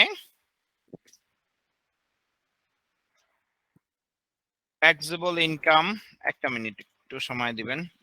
চল ভাই, মেল ফিমেলের যে এক্সামটেড ইয়েটা ছিল ওটা কি এবার কি না ইকুয়াল এটা করে পরে, দিচ্ছে? এটার পরে ভাইয়া, এটার পরে ভাইয়া, ওকে ওকে। এটা ওইটা কিন্তু এখন এখানে না। এইবার আসেন, যেটা হয়ে গেল ওনার এবার ট্যাক্স দিতে হবে কত টাকায় বলেন তো এই ভদ্র মহিলার? 16,08,000 টাকা। রাইট, এই টাকার উপরে কি করতে হবে, তাকে ট্যাক্স দিতে হবে। এখন আমরা সেই যে আমরা এখানে যে জিনিসটা করেছিলাম সেই জিনিসটা একটু এখানে কপি করে নিয়ে আসি। এটা এবার নিয়ে এসে যেটা করব, তার এই যে ফিমেল যিনি আছেন ওনার আমি এখানে এটা জাস্ট বসালাম, বসিয়ে যেটা করব এই যে এখানে, এবার আসেন এই ভদ্র মহিলার টোটাল যে ট্যাক্সেবল যে ইনকামটা, সেই ট্যাক্সেবল ইনকামটা হচ্ছে 16,08,000 টাকা। তাহলে আমি এটা এখান থেকে জাস্ট একটু সরিয়ে ফেলি, ওনার ক্ষেত্রে জাস্ট এটা একটু সরিয়ে আমি ফিমেল তো ভাইয়া 4 লাখ থেকে শুরু না? হ্যাঁ ফিমেল 4 লাখ থেকে শুরু, এটা আমি ঠিক করছি ভাই, একটু সময় দেন। প্রথম কি হচ্ছে 4 লাখে হচ্ছে ওনার 0, অর্থাৎ ফিমেলে কোথায় দেখেছিলাম স্যার আমাদের স্ল্যাবটা মনে আছে সবার? এই দেখেন ফিমেলদের, রাইট, ফিমেলদের স্ল্যাব কত স্যার? 4 লক্ষ টাকা, তাই না? 4 লাখে 0, পরবর্তী 1 লাখে 5%, পরবর্তী 3 লাখে 10, পরবর্তী 4 লক্ষ টাকাতে হচ্ছে গিয়ে 15% এবং পরবর্তী 20% এবং নেক্সট হচ্ছে গিয়ে 25%। তাহলে এবার আসেন আমরা এখানে প্রথমত যেটা করব সেটা হচ্ছে এই ভদ্র মহিলা নাহার ম্যাডাম যিনি আছেন ওনার এটা আমি এখানে দিলাম। দেওয়ার পরে যেটা হবে প্রথমত সেটা হচ্ছে এখান থেকে এই অ্যামাউন্টটা থেকে এই অ্যামাউন্টটা আমি বাদ দিব, দিলে যেটা হবে প্রথমত ওনার 0 ট্যাক্স আসবে, অর্থাৎ প্রথম 4 লক্ষে 0 দিলেন, তার মানে ওনাকে এখন ট্যাক্স দিতে হবে কত? 12,08,000 টাকায়। এবার প্রথম যেটা হবে ওনার, আমাকে একটা জিনিস মাথায় রাখতে হবে, সেটা হচ্ছে প্রথম 1 লক্ষে 5%, তাই না? হ্যাঁ 1 লক্ষে 5%, তাহলে 5% কত স্যার? 5,000 টাকা। এরপরে যেটা হবে এটা থেকে আমি মাইনাস দিলাম এটা, তাহলে হচ্ছে কি কত? 5,000 টাকা। তারপরে যেটা হবে পরবর্তী 3 লক্ষে কত পার্সেন্ট স্যার বলেন তো? 10%। রাইট, পরবর্তী 3 লক্ষে হচ্ছে গিয়ে আপনার 10%। তাহলে এখান থেকে আমি 3 লক্ষ টাকা বাদ দিব, বাদ দিলে 10%-এ কত আসে স্যার বলেন তো? 30,000 টাকা, তাই না? 30,000 টাকা। তারপরে আমি কি করলাম, এরপর হচ্ছে পরবর্তী কত? 4 লক্ষ, তাই না? অ্যামাউন্টটা কত? পরবর্তী 4 লক্ষে আমার কত পার্সেন্ট স্যার? 15%। 50% টাকা কত আসে স্যার? 60,000 টাকা। তাহলে 60,000 টাকা এখান থেকে আমি দেওয়ার পরে আমার যেটা হচ্ছে যে আমার এরপরে থাকে কত? এর পরের স্ল্যাবটা হচ্ছে 5 লক্ষ টাকা, তাই না? জি 5 লক্ষ 5 লক্ষ টাকা। তাহলে আমার আর রেস্ট অফ দ্য অ্যামাউন্ট কত বলেন তো স্যার? 4,08,000। 4,08,000। তার মানে আমার কি হবে না, আমার আর কি হবে না এখানে 5 লক্ষ টাকা যেহেতু পুরোটা হচ্ছে না, এই অ্যামাউন্টটার কত পার্সেন্ট? 20%, তাই না? 20%। রাইট, এই অ্যামাউন্টটার 20%। এই যে আমি এখানে দিয়ে দিলাম 20%। এখন আমি যদি ওনার টোটাল ট্যাক্সেবল ইনকামটা যোগ করি গ্রস ট্যাক্স, তাহলে কত আসবে সেটা? কত স্যার? 1,76,000। রাইট স্যার, এই যে দেখছেন এইভাবে খুব ইজি বের করা যায় ট্যাক্সেবল একটা এমপ্লয়েড ট্যাক্স কত টাকা আসবে, সেটা এইভাবে খুব আপনি সিম্পল ভাবে বের করে ফেলতে পারেন। ক্লিয়ার? আমি বিষয়টা বোঝাতে পেরেছি আপনাদেরকে? বলেন ভাইয়া একটা কোশ্চেন ছিল। বলেন ভাইয়া প্লিজ, কি প্রশ্ন ছিল? ভাইয়া, এই যে, কারের জন্য যে 10,000 টাকা করলেন, এটা তো কার তো এআইটি হিসেবে আলাদা ট্যাক্স, ফিক্সড ট্যাক্স থাকার কথা। ওরে ভাই, সেটা ওটা কি তো 10,000 টাকা ব্যক্তিগত, ইনকাম থাকবে? ওটা তো ব্যক্তিগত গাড়ি। ব্যক্তিগত গাড়ি আর অফিস থেকে গাড়ি দুটো আলাদা জিনিস, বুঝতে পেরেছেন? ব্যক্তিগত গাড়ির এআইটি হয়, অফিসের গাড়ির কিন্তু এআইটি হয় না, বুঝতে পেরেছেন? আচ্ছা, অফিস থেকে গাড়ি হলে জিএম হলেন, জি আপনি জিএম হলেন, আপনাকে অফিস থেকে কিন্তু কি দিবে না, কোনো যে গাড়িটা দিবে সেটার জন্য কি আপনি অ্যাডভান্স ট্যাক্স দিবেন সরকারকে? না ভাইয়া, দিবেন না। এটা দিলে অফিস দেবে। অফিস দিবে, আপনি দিবেন না, বুঝতে পেরেছেন ভাইয়া? ক্লিয়ার কারণ কনসেপ্ট? ওই ক্লিয়ার কারের জন্য আমার ইনকামে হিট করবে ইয়ারলি 10,000 টাকা। Right sir, right. Clear sir? এই যে ভদ্র মহিলা নাহার, ওনার হচ্ছে যদি কোনো হচ্ছে কেপে বোনাস না থাকে, তারপর ফুড অ্যালাউন্স না থাকে, সেক্ষেত্রে তো ইনকাম দেখাবো না আমরা, তাই না? না, ওগুলো না থাকলে নাই, না থাকলে আমরা কখনোই ওগুলোর মধ্যে ঢুকবো না, বুঝতে উনি যা পেরেছেন? যা ফেসিলিটি পাই সেগুলো হচ্ছে আমরা ইনকাম হিসেবে দেখাবো, রাইট তাই না? Right right. তমাল ভাই, অফিস থেকে যদি রেন্টে কারের মাধ্যমে গাড়ি ভাড়া নিয়ে কোনো এমপ্লয়িকে অ্যাসাইন করা হয়, হ্যাঁ, এবং ওই রেন্টে কারে যদি গাড়ির ট্যাক্স বা অ্যানুয়াল ঋণ যে ফি গুলা পে করে, সেক্ষেত্রেও কি এমপ্লয়ের এগেইনস্ট 10,000 টাকা এমপ্লয়ি ট্যাক্স দিতে হবে, অবশ্যই ভাই এমপ্লয়িকে দিতে হবে, কারণ ওই এমপ্লয়ি ফুল টাইম যদি গাড়ি অর্গানাইজেশন থেকে পায় তাহলে অবশ্যই সেটার জন্য তাকে 10,000 টাকা দিতে হবে। সেটা তো কোনো ইনকামের ডকুমেন্টেশনে থাকছে না যে ওনাকে একটা কার্ড অ্যাসাইন করা হয়েছে। ভাইয়া যদি কোনো ডকুমেন্টেড অ্যাসাইন না করা থাকে তাহলে এটা আমরা একটা ডিসঅনেস্ট কাজ করলাম। একটা জিনিস আমি ভাইয়া বলি না দুষ্টামি করে, যে ভাইয়া সেটা হচ্ছে যে কোনো বেআইনি জিনিসের আইনি ব্যাখ্যা ভাইয়া আসলে হয় না, বুঝতে পেরেছেন? সো ওই জিনিসটা আসলে এখানে ঘটতেছে, আর কিছুই না ভাই। ওকে ভাই, একটা জিনিস মেল এমপ্লয়ের ক্ষেত্রে কি তাইলে 8 লাখ টাকার কোনো ট্যাক্স দিতে হবে না? এটাই স্যার নাকি 4.5 প্লাস 3.5? কোনটায় ভাইয়া? 8 লক্ষ টাকা? হ্যাঁ, যেটা হয় একজন নারীর ক্ষেত্রে এটা হচ্ছে 8,50,000 টাকা, আর একজন পুরুষের জন্য এটা হচ্ছে কি 8 লক্ষ টাকা। 8 লাখ টাকার কোনো ট্যাক্স হবে না স্যার, এটাই না? কোনো ট্যাক্স হবে না, জি। যাদের হাই স্যালারি তারা 8 লক্ষ টাকা পর্যন্ত কোনো ট্যাক্স দেয় না। ওকে স্যার, এটা হচ্ছে আমরা তো স্যার এটা ইয়ারলি আমরা হচ্ছে ক্যালকুলেশন করতেছি ট্যাক্সটা। কোনো এমপ্লয়ির যদি মাসে বা বছরে যদি 2বার বা স্যালারি স্ট্রাকচার চেঞ্জ হয় বা কোনো ফ্যাসিলিটি চেঞ্জ হয়, হ্যাঁ, সেক্ষেত্রে হচ্ছে আমরা কিভাবে আমরা এটা দেখাতে পারি? যতবার চেঞ্জ হবে, যতবার যা হবে ততবার আপনাকে ট্যাক্স রিক্যালকুলেট করতে হবে, বুঝতে পেরেছেন? কারণ এইটা আসলে বেসিক্যালি আমরা কি করি, আমি যেসব প্রতিষ্ঠানকে পেরোল সার্ভিস দেই তাদের ট্যাক্সটা আমি বছরে 4বার ক্যালকুলেট করি, অর্থাৎ 4টা কোয়ার্টারে 4বার আমি ক্যালকুলেট করে দেই তাদেরকে, যাতে করে একজন এমপ্লয়ি ক্ষতিগ্রস্ত না হন, বুঝতে পেরেছেন? স্যার আরেকটা কোশ্চেন ছিল, সেটা হলো স্যার অনেক সময় আমরা তো এটা এই যে ক্যালকুলেশনটা দেখিয়েছি এটা কি ক্রস বা বেসিকের উপর বেসিক করবো, নাকি আমরা অনেক সময় অ্যাবসেন্ট বা লিভ কাটার পরে যে নেট পেয়েবল স্যালারিটা দিয়ে থাকি সেটার উপর বেস করে বলে দেব? ভাইয়া এতক্ষণ পরে এই প্রশ্ন করলে হবে? যেটা হয় যে দেখেন, এই যে আমরা কি করেছি ভাইয়া, ওনার যে ইনকামটা, এই যে ভদ্র মহিলা, ঠিক আছে, নাহার ম্যাডাম, ওনার কি করেছি, ওনার যে বেসিক স্যালারি আছে, ওনার হাউস রেন্ট আছে, ওনার ট্রান্সপোর্ট আছে, সবকিছু এখানে আছে না, বলেন তো? জি। ওনার টোটাল ইনকামটাকে আমি কনসিডারেশনে নিয়েছি।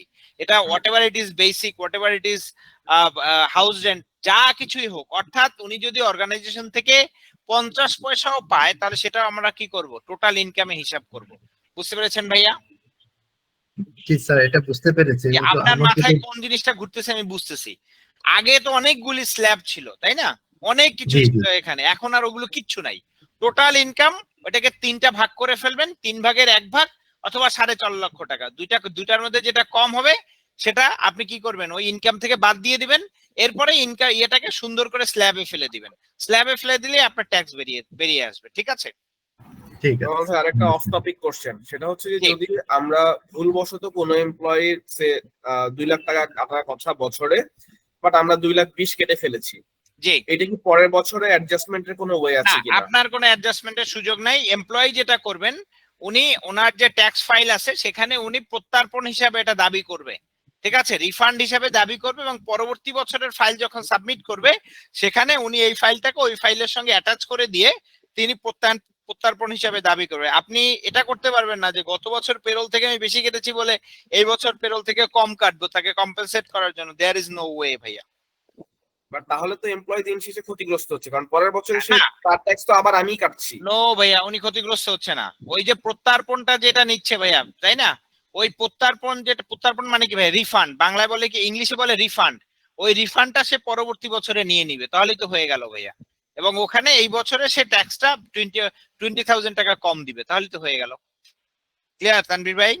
এই বছরে যে ট্যাক্সটা 20,000 কম দিবে সেটা তো বেসিক্যালি আমারই কাটার কথা, তাই না? এটা তো ভাই আপনাকে যখন কাটবেন তখন উনি আপনার ওনার ফাইলটা নিয়ে এসে আপনাকে দেখাবে, তানভীর ভাই আপনি গত বছর আমাকে 20,000 বেশি কেটেছিলেন, আমি এটাকে রিফান্ড আমি ক্লেম করেছি, আমাকে যেটা হচ্ছে যে এই যে আপনি যে এই যে ট্যাক্সটা আমি ক্যালকুলেট করে বের করেছি যে ট্যাক্সটা, এই ট্যাক্স থেকে কি করবেন, তখন আপনি ওনার ডকুমেন্টটা একটা ফটোকপি রাখবেন, রেখে এখান থেকে ওনার এই যে 1,76,600 ধরেন, এখান থেকে 20,000 টাকা একদম ইনস্ট্যান্টলি কেটে দিবেন, কেটে দিয়ে বাকি যেটা আছে সেটার উপরে ক্যালকুলেট তখন ডিডাকশন শুরু করবেন। ক্লিয়ার?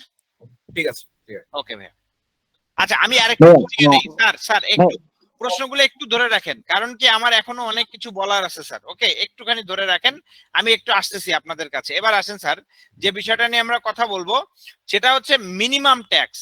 মিনিমাম ট্যাক্স কখন আসে আপনি মাথায় রাখবেন, যে আপনার যখনই এই যে দেখেন, এখানে দেখেন একটা জিনিস লক্ষ্য করেন, যে আমরা যখন ট্যাক্স ক্যালকুলেশন করেছি, যে কারো ইনকাম, যেমন একজন নারীর ট্যাক্সেবল ইনকাম যদি এই 4.5 লক্ষ টাকা, এই যে মাঝখানে যে 4.5 লক্ষ টাকা আছে, এটা যদি কোনোভাবে ট্যাক্সেবল ইনকাম যদি কোনোভাবে তার 4.5 লক্ষ টাকা ক্রস করে, তাহলে সেক্ষেত্রে তাকে কি করতে হবে, একজন নারীর ক্ষেত্রে তাকে মিনিমাম ট্যাক্সটা দিতে হবে। আর একজন পুরুষের ক্ষেত্রে 3.5 লক্ষ টাকা যে ট্যাক্সেবল ইনকামের যে কথাটা বলা আছে, সেটা 3.5 লক্ষ টাকার বেশি হয়, তাহলেই সেক্ষেত্রে তাকে ট্যাক্স দিতে হবে, মিনিমাম ট্যাক্স। ঠিক আছে, এখন যেটা হচ্ছে যে মিনিমাম ট্যাক্স কত, মিনিমাম ট্যাক্স হচ্ছে গিয়ে আমার ঢাকা এবং চট্টগ্রাম সিটি কর্পোরেশনে কত, 5,000 টাকা, আদার সিটি কর্পোরেশন 4,000, এবং আপনি যে জায়গাতে আছেন, যে এরিয়াতে আছেন, যদি সিটি কর্পোরেশনের বাহিরে পৌরসভা বা এ ধরনের কিছু হয়, তাহলে সেক্ষেত্রে 3,000 টাকা আপনাকে দিতে হবে।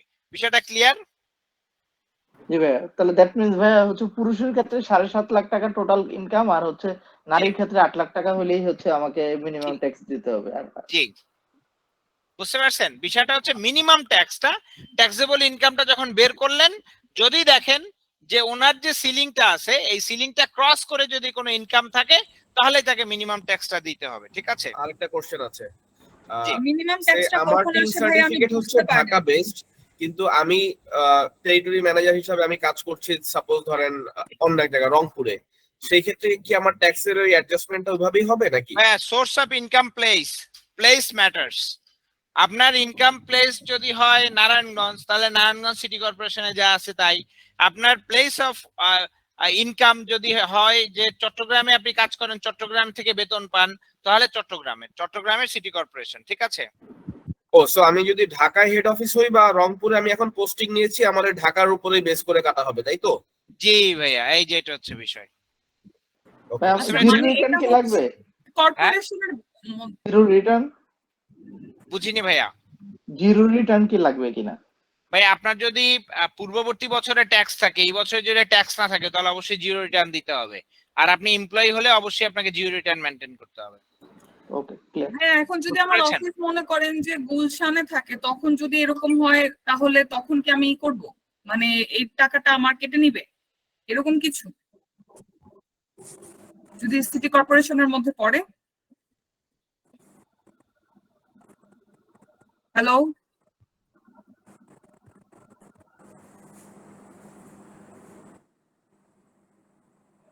কমল ভাই আপনি বোধহয় মিউট হয়ে আছেন।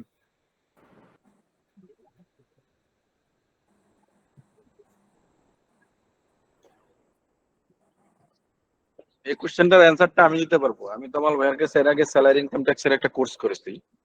যে জিনিসটা এখন করাচ্ছে আমাদেরকে, সেটা আমি শিখেছি। সেটা হলো, যদি শুধুমাত্র আপনার অফিস ডিসবার্সমেন্ট যদি ঢাকা এবং চিটাগাং সিটি কর্পোরেশন থেকেই হয়, মানে এই এলাকার ভিতর থেকে হয়, তাহলে আপনি 5,000 টাকা মিনিমাম ট্যাক্স দিবেন। জি ভাইয়া, শুনতে পাচ্ছি। আপনার সোর্স অফ ইনকাম প্লেস কোথায় সেটা বলেন আমাকে। আপনি যদি রংপুরে ডিউটি করেন, তাহলে আপনার সোর্স অফ ইনকাম প্লেস কোথায়? রংপুর, হ্যাঁ, রাইট। আপনার ইয়া কোথায়, রিটিন কোথায়, ইট ডাজন্ট ম্যাটার। এটা হচ্ছে কি the source of income place. যেখানে আপনার ইনকাম প্লেস হবে ওই অনুযায়ী আপনাকে ট্যাক্স মিনিমাম ট্যাক্স ডিডাক্ট করবে। ক্লিয়ার? আচ্ছা, হ্যাঁ। ওকে, জি। আচ্ছা, এতটুকু গেল তাই না? যেটা হবে যে আমাদের এতটুকু হয়ে গেল। এরপরে দাঁড়ান একটা মিনিট, আর কিছু কি আছে আমাদের এন্ডে? দাঁড়ান একটা মিনিট, আমাদের ইয়া হয়ে গেছে। আচ্ছা, এবার আসেন যে ফরেন এমপ্লয়ীদের ট্যাক্সের ক্ষেত্রে কি হবে। ফরেন এমপ্লয়ি মাথায় রাখবেন, শোনেন, আমরা যারা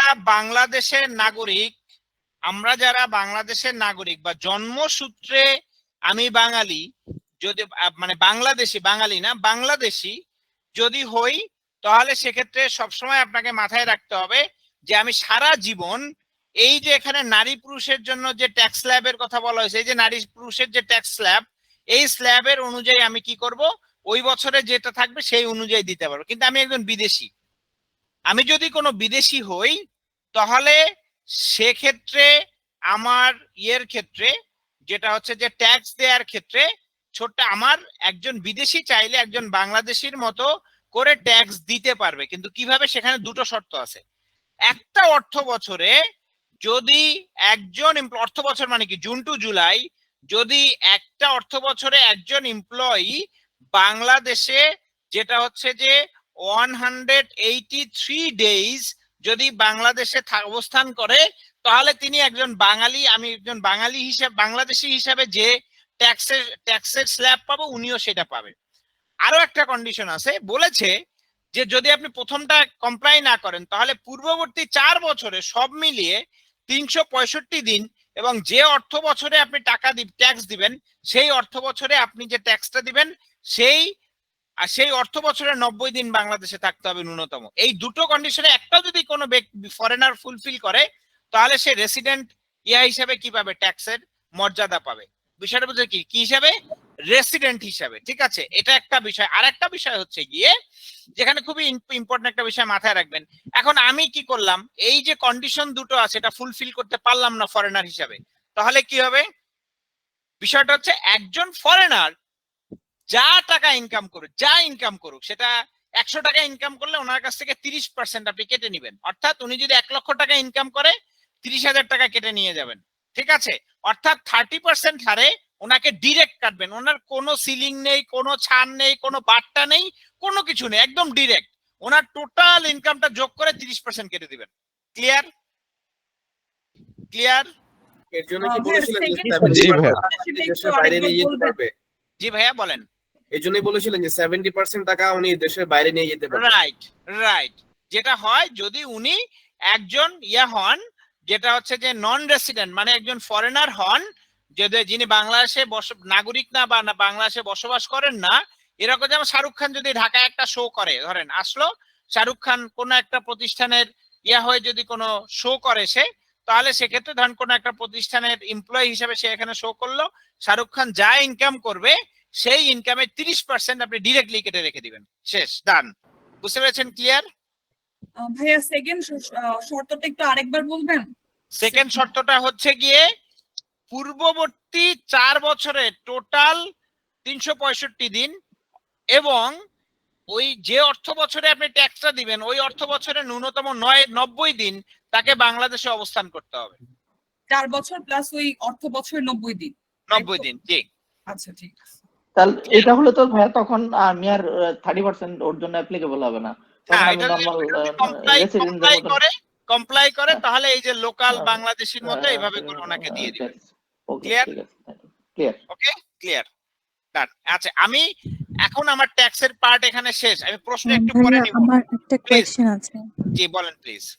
কোনো ফরেনার যদি চায় বা কোম্পানি যদি চায়, তাহলে কি ওনার মানে এই যে প্রিভিয়াস 4 ইয়ার্স এর 365 দিন হচ্ছে কিনা, বা যেটা এটা হিসাব ছাড়াই যে না আমরা সবসময় ফরেনারদের ক্ষেত্রে 30% ডিডাক্ট করব, এই পলিসি মেইনটেইন করতে পারবে? না, এটা পারবে না। Never ever they can do that. Basically আইনে যেভাবে আছে ঠিক সেইভাবেই তাকে এটা মেইনটেইন করতে হবে। ঠিক। যে আমি তাহলে এবার যেটা হচ্ছে যে আপনাদের যে বিষয়টা আছে, তল ভাই একটু এই যে ফরেনারদেরটা একটু মানে ক্লজ নাম্বার 1 আর 2 দুইটা একটু আরেকবার এক্সপ্লেইন করবেন ভাইয়া। প্রথমটা হচ্ছে 183 দিন, একটা অর্থ বছরে আপনি হিসাব করবেন যে টোটাল উনি 183 দিন বাংলাদেশে অবস্থান করেছে কিনা। যদি অবস্থান করে তাহলে উনি কি করবে, একজন বাংলাদেশি যে হারে ট্যাক্স পে করবে উনিও ঠিক সেম স্ল্যাবে ট্যাক্স পে করবে, ঠিক আছে। আর একটা বিষয় হচ্ছে যদি বলছি তুমি 1 নাম্বারটা যদি কমপ্লাই না করে তাহলে 2 নাম্বারটা করলেও হবে। 2 নাম্বার হচ্ছে কি, প্রথমে দেখবেন পূর্ববর্তী 4 বছরে তিনি টোটাল 365 দিন বাংলাদেশে অবস্থান করেছেন কিনা, এটা দেখবেন। যদি এটা কমপ্লাই করে তারপরে দ্বিতীয় আপনাকে যেটা দেখতে হবে, যে ফাইন্যান্সিয়াল ইয়ারে উনি ট্যাক্স দিবে ওই ফাইন্যান্সিয়াল ইয়ারে উনি 90 দিন বাংলাদেশে আছে কিনা।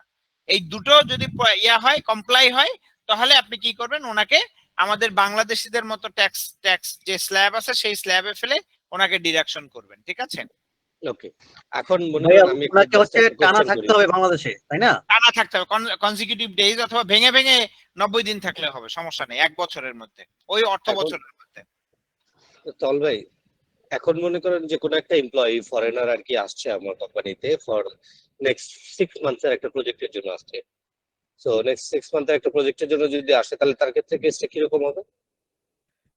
নেক্সট 6 মান্থের জন্য ভাইয়া, 6 মান্থের জন্য হলে তো ভাইয়া 180 দিন, তাই না? 180 দিন যদি হয় তাহলে সেক্ষেত্রে 30%, ডিরেক্ট 30% ভাইয়া, ডিরেক্ট 30%। তার মানে আমরা যেটা করব যে ও কতদিন এখানে থাকতেছে কি না এটা তো একটা মানে প্ল্যান থাকতেছে, বাট ওটা ও যদি হুট করে যদি মনে করেন নেক্সট 3 মান্থসের মধ্যে ও সার্ভিস ক্লোজ হয়ে চলে গেল, সেক্ষেত্রে তো আমি 3 মাসের যে ট্যাক্সটা কেটে ফেলছি।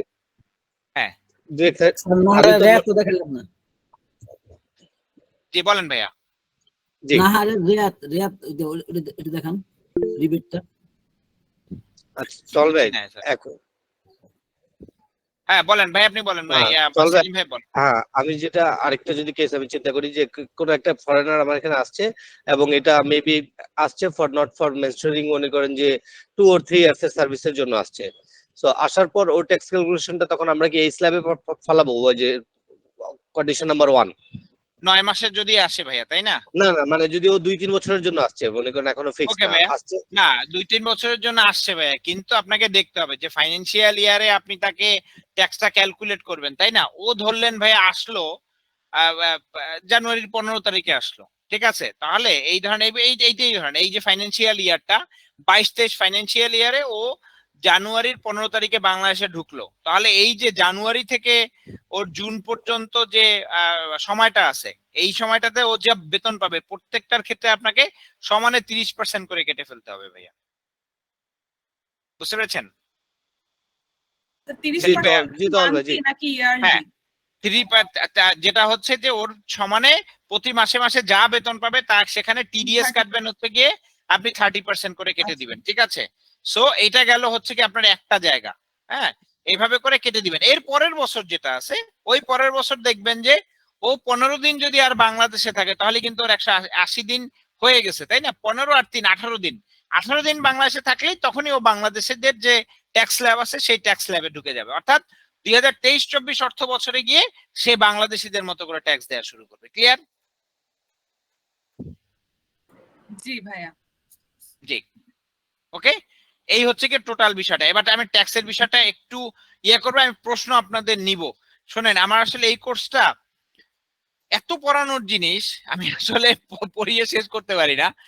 এবার আসেন আমি একটু আপনাদেরকে যে মূল যে কোর্সটা আমরা করালাম, পেরোলের যে কোর্সটা, পেরোলে একটা স্যালারি শিট আসলে কিভাবে হয়, সরকার গভর্নমেন্ট যে ফরম্যাটটা আমাদেরকে দিয়েছে সেই ফরম্যাটটা দিয়ে আমি একটু আপনাদেরকে দেখাবো যে কিভাবে একটা স্যালারি শিট তৈরি করতে হয়, ঠিক আছে। এটার ক্ষেত্রে আমাদের যেটা করতে হবে সেটা হচ্ছে আমি প্রথমে একটা কেস স্টাডির একটা ফাইল নিব। এই কারণে আমি কেস স্টাডির জন্য একটা ফাইল নিলাম।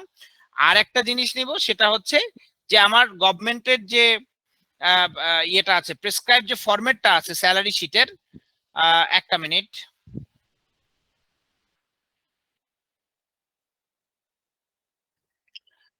স্যালারি ক্যালকুলেশনের, সরি এটা না, স্যালারি রেজিস্টার, এই যে ওয়েজ রেজিস্টার, জি আসেন, এই যে এটা, ঠিক আছে। এইটা আমি নিলাম। এখন ধরেন আমি এটাকে কি করব, প্রথমে আগে যা কিছু ছিল সবকিছু মুছে দিলাম, দেওয়ার পরে এখন আমাকে যেটা করতে হবে সেটা হচ্ছে আমি এখানে 1 by 1 জিনিসগুলো প্রথমে একটা কেস স্টাডিটা একটু পড়বো আমরা। ধরেন যে এখানে একজন এমপ্লয়ি আছে আপনাদের, মিস্টার যে XYZ একটা কোম্পানিতে একজন এমপ্লয়ি, ওনার নাম মিস্টার রাহাত, উনি কাজ করেন। ওনার যেটা হয় যে বেসিক স্যালারি হচ্ছে 20,000 টাকা, ওনার হাউস রেন্ট 10,000, ওনার ট্রান্সপোর্ট 5,000, ওনার মেডিকেল 3,000, ওনার ফুড হচ্ছে গিয়ে 1,000, টোটাল ওনার 39,000 টাকা বেতন।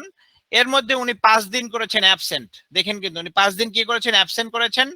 ওনার প্রভিডেন্ট ফান্ডের জন্য ওনার স্যালারি থেকে 8% হারে ডিডাকশন হবে। ওনার ট্যাক্স ডিডাকশন হবে কত, 500 টাকা। তারপরে ওনার ওভারটাইম ডিডাকশন হবে হচ্ছে গিয়ে ওভারটাইমের জন্য পেমেন্ট হবে 20 ঘন্টার জন্য। তারপর ওনার ফুড বিল যেটা আছে, ফুড বিলটা কত স্যার, 300 টাকা ডিডাকশন হবে। ওনার পেনাল্টি আছে তা, এবং যেটা হচ্ছে যে ওনার 10,000 টাকা ঈদ বোনাস আছে। ঠিক আছে, আমি এই জিনিসটাকেই সিম্পলি রাহাত সাহেবের যেটা আছে এটা আমি একটা ইয়েতে বসাবো, যেটা হচ্ছে যে আমরা একটা স্যালারি শিটে বসাবো। তাহলে আমি একটু এই জিনিসটা জাস্ট আমরা আমার সেকেন্ড স্ক্রিনটাতে নিয়ে যাই আমার কাজের সুবিধার্থে। আর আমি এটা কি করব যে আপনাদেরকে এখানে আমি বসিয়ে বসিয়ে দেখাবো। আসেন, প্রথম বিষয়টা কি, প্রথম যে বিষয়টা সেটা হচ্ছে এখানে ওনার নাম থাকবে, ডিটেলস ইনফরমেশন থাকবে। ওনার বেসিক স্যালারিটা কত বলেছিলাম, ওনার বেসিক স্যালারি বলেছিলাম 20,000 টাকা। ঠিক আছে, আমি বাংলায় করছি জাস্ট এটা বোঝানোর জন্য, এমনিতেই যে এটাই, আর কিছু না, সিম্পলি এই জিনিসটা। হাউস রেন্ট কত ছিল স্যার, ওনার হাউস রেন্ট ছিল 10,000 টাকা, তাই না? হাউস রেন্ট ছিল 10,000 টাকা। ওনার যাতায়াত ভাতা কত ছিল স্যার, ওনার যাতায়াত ভাতা ছিল হচ্ছে 5,000 টাকা। আমি যাতায়াত ভাতা দিলাম 5,000 টাকা। ওনার চিকিৎসা ভাতা ছিল হচ্ছে 3,000 টাকা, আমি 3,000 টাকা ওনার চিকিৎসা ভাতা দিলাম। ওনার খাদ্য ভাতা ছিল হচ্ছে গিয়ে আপনার 1,000 টাকা, 1,000 টাকা, তাই না? এই ধরনের আমার টোটাল গ্রসটা ওনার বসানো হয়ে গেল কত, 39,000 টাকা। ঠিক আছে, এটা গেল। এরপরে আছেন ওনার হাজিরা বোনাস, এখানে কোথাও ওনার অ্যাটেন্ডেন্স বোনাস নেই, অতএব আমি এটা এখানে স্কিপ করে যাব। ওনার অধিকাল কাজের ঘন্টা, উনি কত ঘন্টা কাজ করেছেন স্যার, 20 ঘন্টা, তাই না? 20 ঘন্টা। এবার আসেন ওনার প্রতি ঘন্টার অধিকাল ভাতা, 1 ঘন্টার ওভার টাইমের ভাতা বের করার নিয়মটা কি স্যার একটু বলেন তো, সবাই মনে আছে কি স্যার? বেসিক ভাগ 208, রাইট, 208 গুণন কত, 2 গুণন 2, রাইট। এই যে দেখেন আমাদের সেই হিসাব নিকাশ এই যে মাথায় আসতেছে, দেখেন গুণন কত, 2 দিলে কি হলো যে আমার চলে আসলো হচ্ছে কি আমার প্রতি ঘন্টার এবং দেখেন প্রাপ্য অধিকাল ভাতা কত হবে, প্রাপ্য অধিকাল ভাতা ওনার যদি 20 ঘন্টা, রাইট স্যার, 20 ইন্টু কত, 192 যে অ্যামাউন্টটা আছে, এই অ্যামাউন্টটা আমি এটা দিয়ে দিলে সুন্দর করে এই অ্যামাউন্টটা চলে আসলো। ঠিক আছে, এবার আসেন অন্যান্য। এই অন্যান্যতে কি হবে, ওনার অন্যান্যতে কি ইনকাম আছে, আর দেখেন তো স্যার অন্যান্যতে কি ইনকাম আছে, ওনার ইনকাম আছে হচ্ছে গিয়ে প্রভিডেন্ট ফান্ডে কত আছে ইনকাম স্যার, 8%। তাহলে উনি প্রভিডেন্ট ফান্ডে কি করবে, উনি ইনকাম করেছে 8% হারে প্রভিডেন্ট ফান্ডে ইনকাম করবে। আর কি কোনো ইনকাম আছে ওনার এখানে স্যার, কি আছে স্যার, বোনাস আছে, রাইট স্যার, বোনাস আছে। তাহলে আমার ওনার প্রভিডেন্ট ফান্ডে 8% আমি কিভাবে বের করব বলেন তো স্যার, বেসিক স্যালারির 8%, বেসিক স্যালারির 8%, রাইট স্যার। এই দেখেন বেসিক স্যালারির কত, 8%। তাহলে বেসিক স্যালারিটা আমি দিলাম।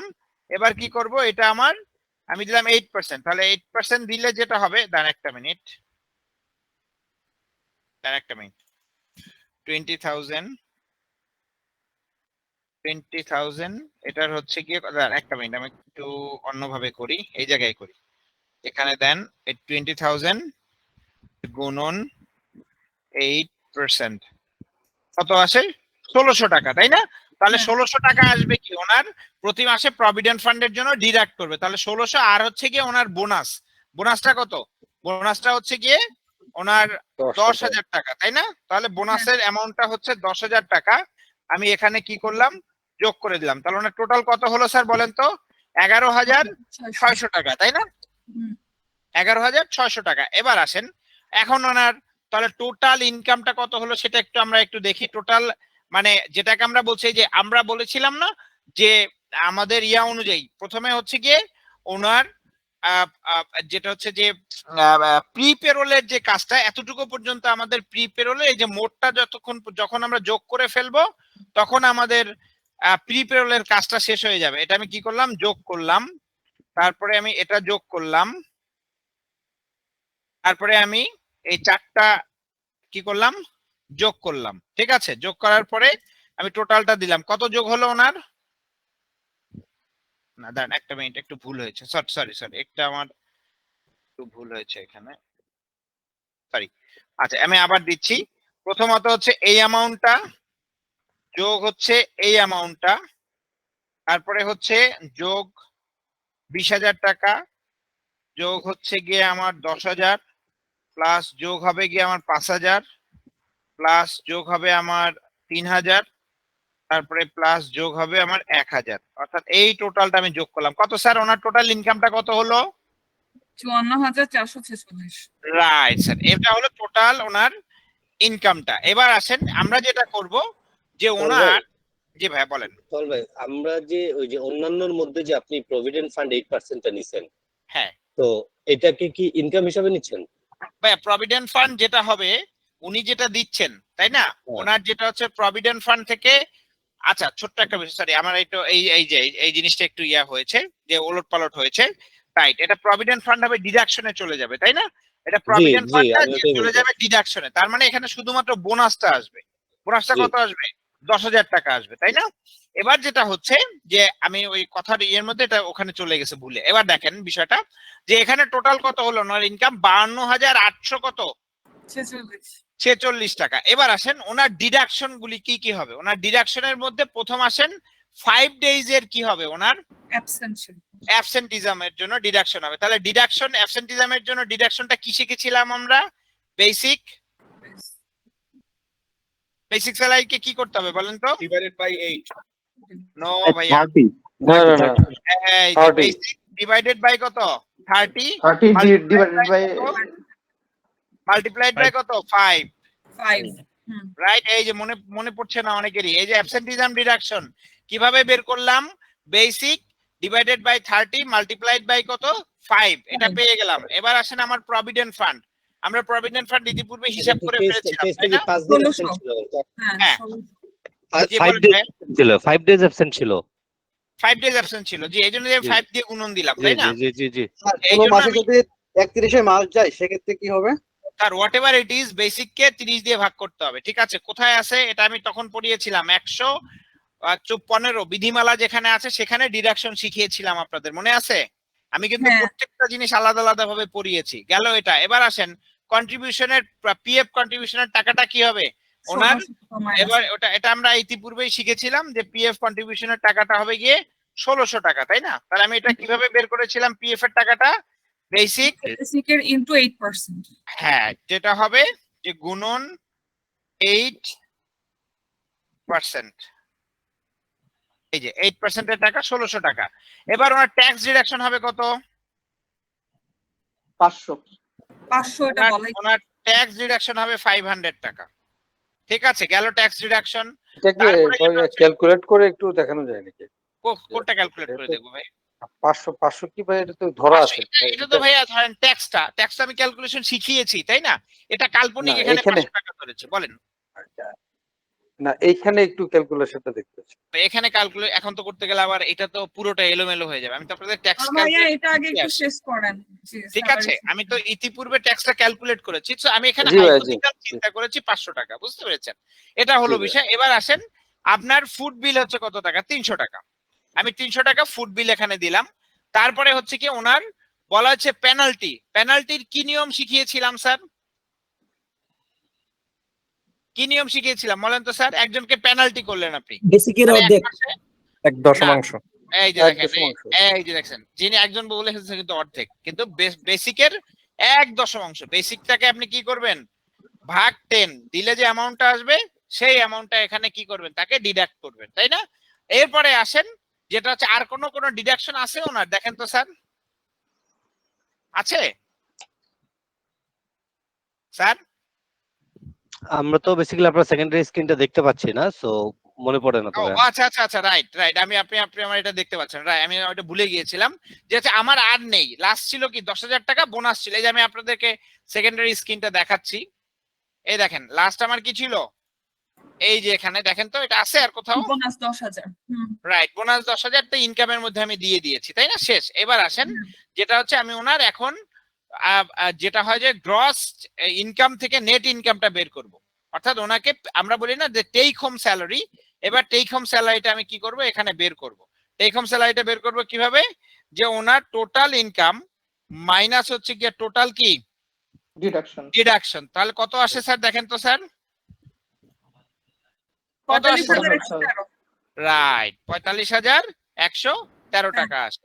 এই হচ্ছে কি টোটাল যে পেরোলটা। আমি এখন দেখেন সব ডটগুলি মিলেছে কিনা, আপনাদেরকে আমি যা যা পড়িয়েছিলাম দেখেন সুন্দর করে আপনার স্যালারি শিটটা এখানে হয়ে গিয়েছে স্যার। ক্লিয়ার? আচ্ছা ভাইয়া, পেনাল্টি যে লেখা, এটা কিসের জন্য পেনাল্টিটা পাইছে? মানে এটা ধরতে পারেন ধরেন উনি কোনো একটা অপরাধ করেছে সেটার জন্য পেয়েছে, আমি হাইপোথিক্যাল এখানে দিয়েছি, এখন আপনাকে বলে দিবে যে পেনাল্টি আছে, তখন আপনি কি যাবেন ভাইয়া সূত্র কি বলেন তো? এমন তো বলার কোনো সুযোগ। রাইট স্যার, এই হচ্ছে কি বিষয়টা। ক্লিয়ার? জি। এখন ধরেন এই জিনিসগুলি যদি ধরেন আমি একটা এমসিকিউ করতে পারতাম ভাই বা ধরেন একটা এক্সাম নিতে পারতাম খুব ভালো হতো, কিন্তু এত সময় কার আছে বলেন? ওয়ার্ড ফাইলটা একটু শেয়ার করে দেন যে আমি এগুলো সব দিয়ে দেব, আমি অলরেডি সব আপনাদের দিয়েছি, এগুলো আমি আপনাদেরকে দিয়ে দিচ্ছি, নো প্রবলেম। জি বলেন। তাহলে পেনাল্টি কি আমরা 25 এর আওতায় করছিলাম? কোনটা ভাইয়া? 25 ধারা 25 এর আওতায়। ধারা 25 এর আওতায় পেনাল্টি হয়েছিল, তাই তো? রাইট। ধারা 25 এর আওতায় যদি কোনো পেনাল্টি হয় তাহলে কি বেসিকের মানে কি বলে 1.5 পানিশমেন্ট হবে? রাইট ভাইয়া, রাইট। ওকে। আচ্ছা ভাইয়া, ঠিক আছে। মাসে হচ্ছে আপনার ঈদ বোনাস থাকে, আমরা চাইলে কি স্যালারির সাথে ওই ঈদ বোনাসটা দিয়ে দিতে পারবো? হ্যাঁ, স্যালারির সাথে দিতে পারবো, আমি আলাদা চাইলে দিতে পারবো। ইট ডিপেন্ডস অন মি, বুঝতে পেরেছেন? ইট ডিপেন্ডস অন মি, আর কিছুই না। ক্লিয়ার? স্যার অ্যাডজাস্টমেন্টটা কিভাবে দিব স্যার এখানে? কোন অ্যাডজাস্টমেন্টটা? যদি কোনো অ্যাডজাস্টমেন্ট থাকে প্রিভিয়াস মান্থের কোনো অ্যাডজাস্টমেন্ট থাকলে এটা সব এই যে এখানে দিয়ে দিবেন, অন্যান্যর মধ্যে দিয়ে দিবেন।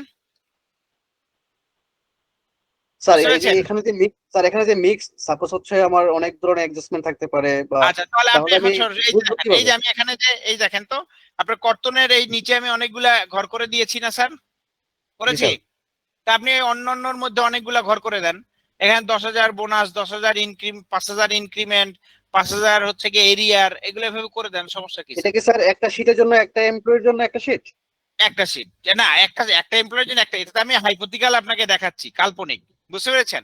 আপনি চাইলে এখন আপনি যদি এটা করেন তাহলে কি করতে পারেন, এখানে আপনি কমেন্ট দিয়ে এই দেখেন এখানে একটা কমেন্ট, নিউ কমেন্ট যদি অ্যাড করে দেন, এমন কমেন্ট অ্যাড করে সেখানে যদি আপনি 10টা জিনিস লিখে দেন, তাহলে তো সেটা এখানে কেউ কার্সারটা রাখলেই কিন্তু সে দেখতে পাবে যে এটার মধ্যে কি কি আছে, তাই না?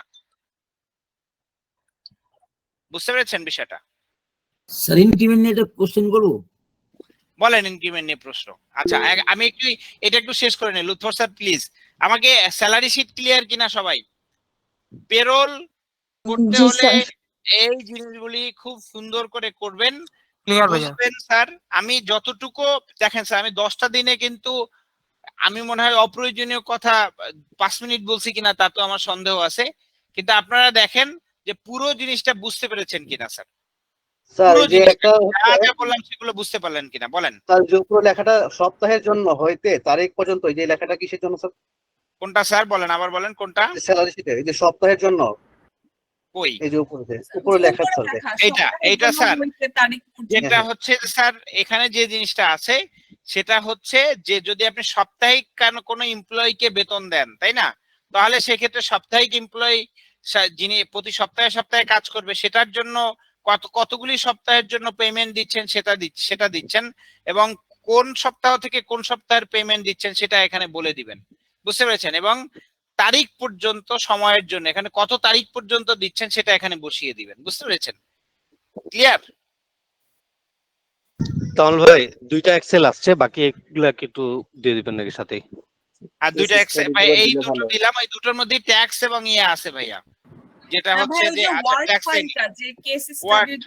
আচ্ছা আমি দিয়ে দিচ্ছি, এখনই দিয়ে দিচ্ছি, নো প্রবলেম, আমি এখনই আপনাদেরকে দিয়ে দিচ্ছি। ভাই ট্যাক্স ক্যালকুলেট ট্যাক্সের ইয়াটা কি এখানে আছে? ট্যাক্সেরটা তো দেখতে সবগুলো আছে আমি দিয়ে দিচ্ছি। ট্যাক্স ক্যালকুলেশন ওই যে উপরেরটা দেখেন ভাইয়া, ওই যে দুইজন কমেন্ট করার উপরে এই দেখছেন ট্যাক্স ক্যালকুলেশন দেখা যায়?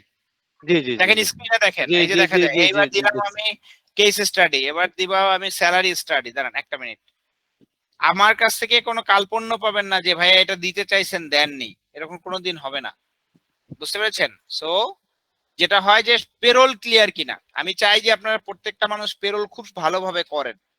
কারণ কি স্যার, বাংলাদেশে যারা ইভেন যে সকল প্রতিষ্ঠানগুলি পেরোল সার্ভিস প্রোভাইড করে তারাও খুব ভালোভাবে এই ধরনের সার্ভিসগুলি প্রোভাইড করতে পারে না, বুঝতে পেরেছেন?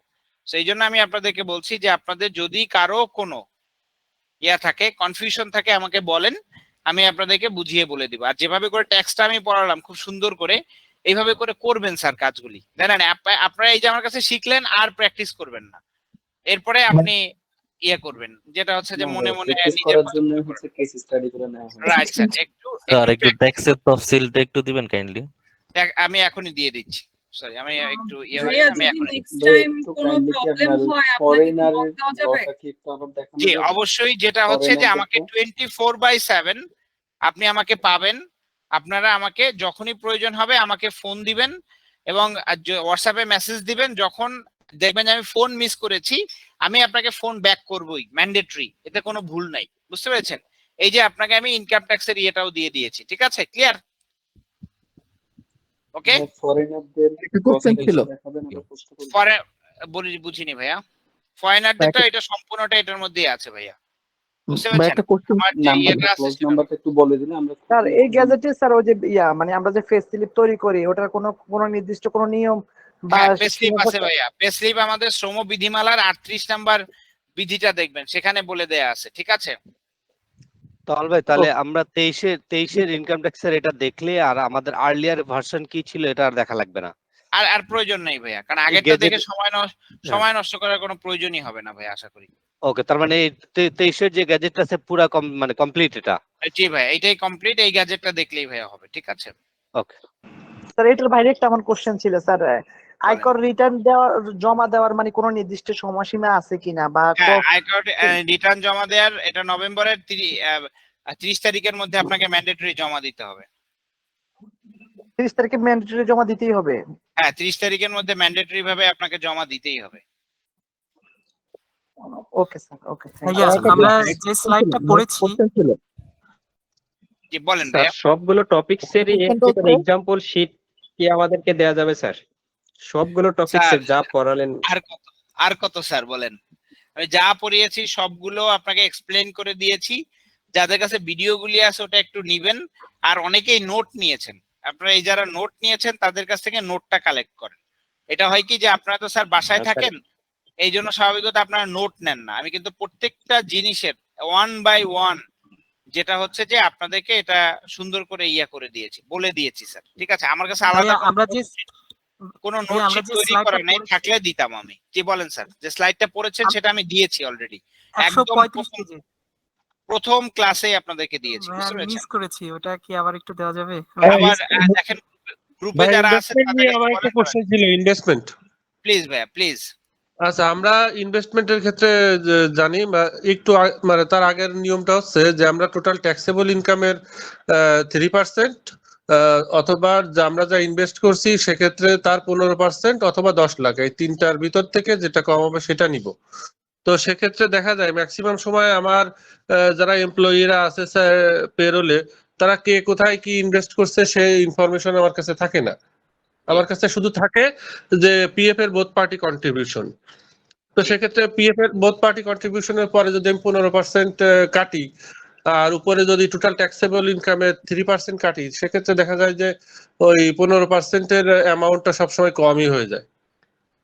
জি স্যার, আপনি আমাকে যেটা করবেন সেটা হচ্ছে যে আপনি এমপ্লয়িকে এখন ডেকে ডেকে জিজ্ঞেস করেন ভাই তোমার কোনো ইনভেস্টমেন্ট আছে কিনা, অথবা মেইল দিবেন, মেইল দিয়ে তাদের কাছ থেকে এটা জেনে নেবেন, তাহলেই হয়ে গেল। আর যদি এরা কোনোভাবে যদি আপনাকে না জানায় তাহলে সেক্ষেত্রে আপনার দায় দায়িত্ব নাই যে তাদেরকে 1 বাই 1 পোক করে তারপর এটা করতে হবে, ঠিক আছে?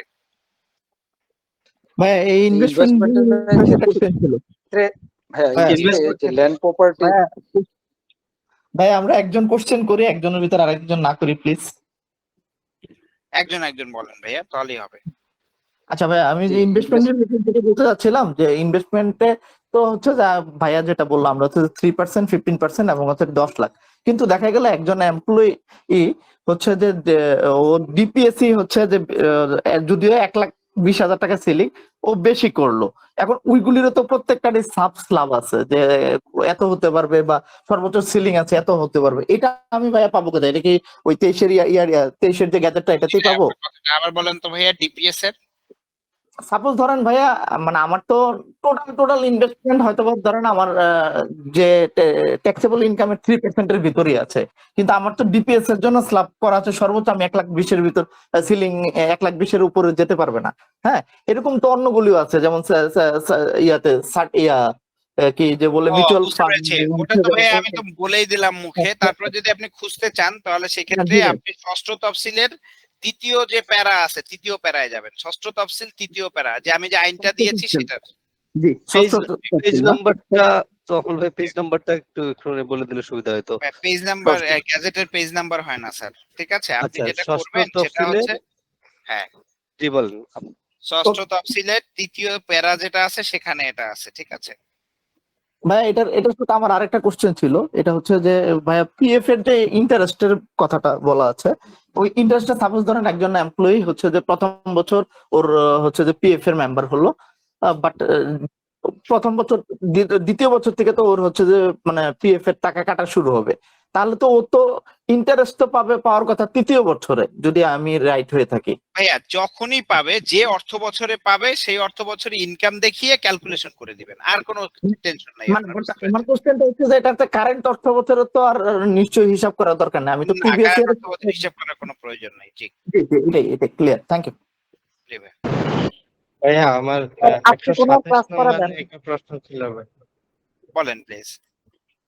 127 যে জরিমানাটা, এটা তো বেসিক থেকে করবো, এটাও কি হচ্ছে যে 1/10 সর্বোচ্চ করতে পারবেন নাকি পুরোটাই করতে পারবেন? এটা কতদিন ধরে করতে পারবে ভাই এটা? এটা আনলিমিটেড টাইম। মানে আমি পুরো বেসিকটা চাইলে হচ্ছে যে করতে পারবো না? জি পারবেন, কোনো সমস্যা নেই। Thank you. একটা প্রশ্ন ছিল জি বলেন ভাই। ছোট একটা অবজারভেশন ছিল স্যার। সেপ্টেম্বরে যে আপনি একটা কোর্স করাবেন, একটু টাইমটা ডিউরেশনটা একটু 8টা বা 8:30টার ভিতরে দিলে ভালো হয়। আপনার না মিনিমাম স্যার ওইটা দেয়া যাবে না, কারণ ওই অনেকেই যেটা হচ্ছে ঢাকা শহরে যারা থাকে স্যার, ঢাকা শহরে যারা থাকে তারা আসলে বেসিক্যালি এই সময়ের মধ্যে অফিস থেকে ফিরতে পারে না। যেমন আমি নিজেই আজকে আসছি হচ্ছে গিয়ে নারায়ণগঞ্জ থেকে এসে আপনাদের এই ক্লাস করাচ্ছি। আমার আস্তে আস্তে 7:45 হয়ে গেছে। 9টার টাইমটা আসলে ঠিক আছে স্যার, এই টাইমটা এখন আজকেই স্যার আমি ঠিক জানি আছে। যে 9টার টাইম ঠিক আছে, উনি বলতেছিলেন যে একটু ইয়া করার জন্য, এটা আসলে ওই জন্য আমাদের তো 9টা থেকে 6টা, এই জন্য আর কি। ওকে স্যার, ঠিক আছে। আপনার ক্ষেত্রে হয়তো ভালো হবে, কিন্তু স্যার ম্যাক্সিমাম তো আসলে মানুষের জন্য একটু প্যারা হয়ে যাবে আর কি স্যার। হ্যাঁ জি স্যার, জি স্যার। ওকে স্যার, সমস্যা নেই স্যার। আজকে কোনো আর স্লাইড করাবেন? ভাইয়া আজকে আইটি 10B হ্যাঁ আর আইটি 10BB এটা হচ্ছে দুইটাই কি এখন সাবমিট করতে হবে? বুঝি নাই ভাইয়া। আইটি 10B হ্যাঁ এবং আইটি 10BB ফর্মটা কি সাবমিট করতে হবে রিটার্নের সময়? আইটি 10B টা হচ্ছে যে ভাইয়া অ্যাসেট এবং লায়াবিলিটিসটা, আর হচ্ছে যে 10BB হচ্ছে এক্সপেন্সের ডিটেইলস। এটার জন্য ভাই পরে বলবেন, কারণ ওইটা একটা ব্যাখ্যা আছে, আলাদা ব্যাখ্যা আছে। পরে আমি আপনার সঙ্গে আপনি ফোন দিয়ে আমরা কথা বলবো ভাইয়া, ঠিক আছে? WPPF এর ক্ষেত্রে একটা বিষয় জানি যে 5% হচ্ছে ফ্ল্যাট ট্যাক্সটা কেটে রাখা হয়, হ্যাঁ মানে সোর্সে যখন ডিসবার্সমেন্টটা করা হয়। তো সেই ক্ষেত্রে যদি কোম্পানি অলরেডি 5% কেটে রাখে, তখন অ্যাজ এ পেরোল এক্সিকিউটিভ আমি কি সেটা তার এমপ্লয়ির ইনকামে কি? ওটা ভাইয়া আপনি রাইট ভাইয়া, ওটা এআইটি হিসাবে ওটা আপনাকে ইয়া করতে হবে, অ্যাডজাস্ট করে দিতে হবে ভাইয়া। তল ভাই ইনভেস্টমেন্টে investment land property total gross tax থেকে ওটা বাদ দিয়ে তারপরে ডিডাকশন করতে হবে ভাইয়া। ভাই সোশ্যাল সর্ট সম্পর্কে একটু বলেন। সরি ভাইয়া।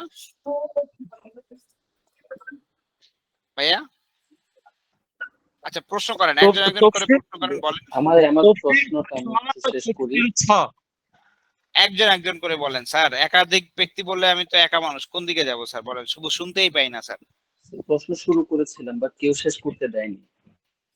জি বলেন প্লিজ।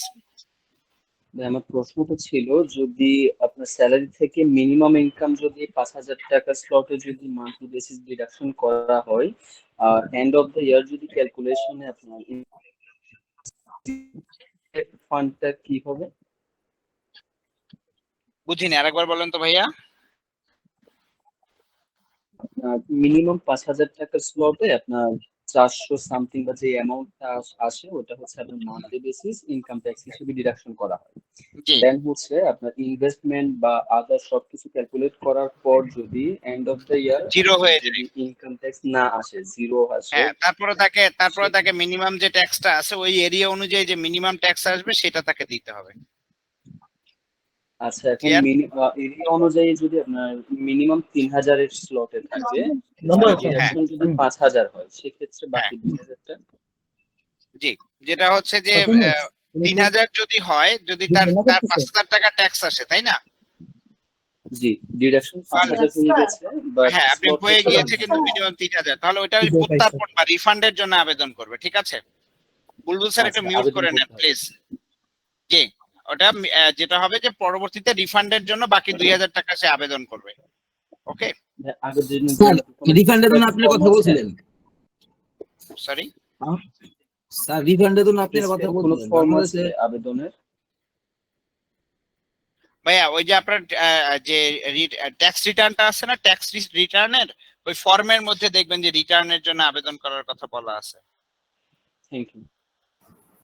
বলছেন ঠিক আছে, কিন্তু আপনি একবার কথা বলছিলেন যে বাংলাদেশের সরকারের কাছে একটা মুরগি চাইলে তার রাজা দিতে হয়, তাহলে ওইটা তো কি? হ্যাঁ, না ওইটা বিষয়টা হচ্ছে গিয়ে বেশি হচ্ছে স্যার, যদি আপনার এক্সেসিভ যদি হয়, অ্যামাউন্টটা প্রচুর পরিমাণে হয়, আপনি 2 বছরের মধ্যে আপনাকে এইটা ক্লেমটা করতে হবে। তো এখন আপনি কি করলেন, এই 2 বছরের সময়ের মধ্যে আপনি এটা অ্যাডজাস্ট করতে পারলেন না, তাহলে কি হবে? তাহলে হচ্ছে কি আপনার ওই টাকাটা তো জলে পড়ে যাবে।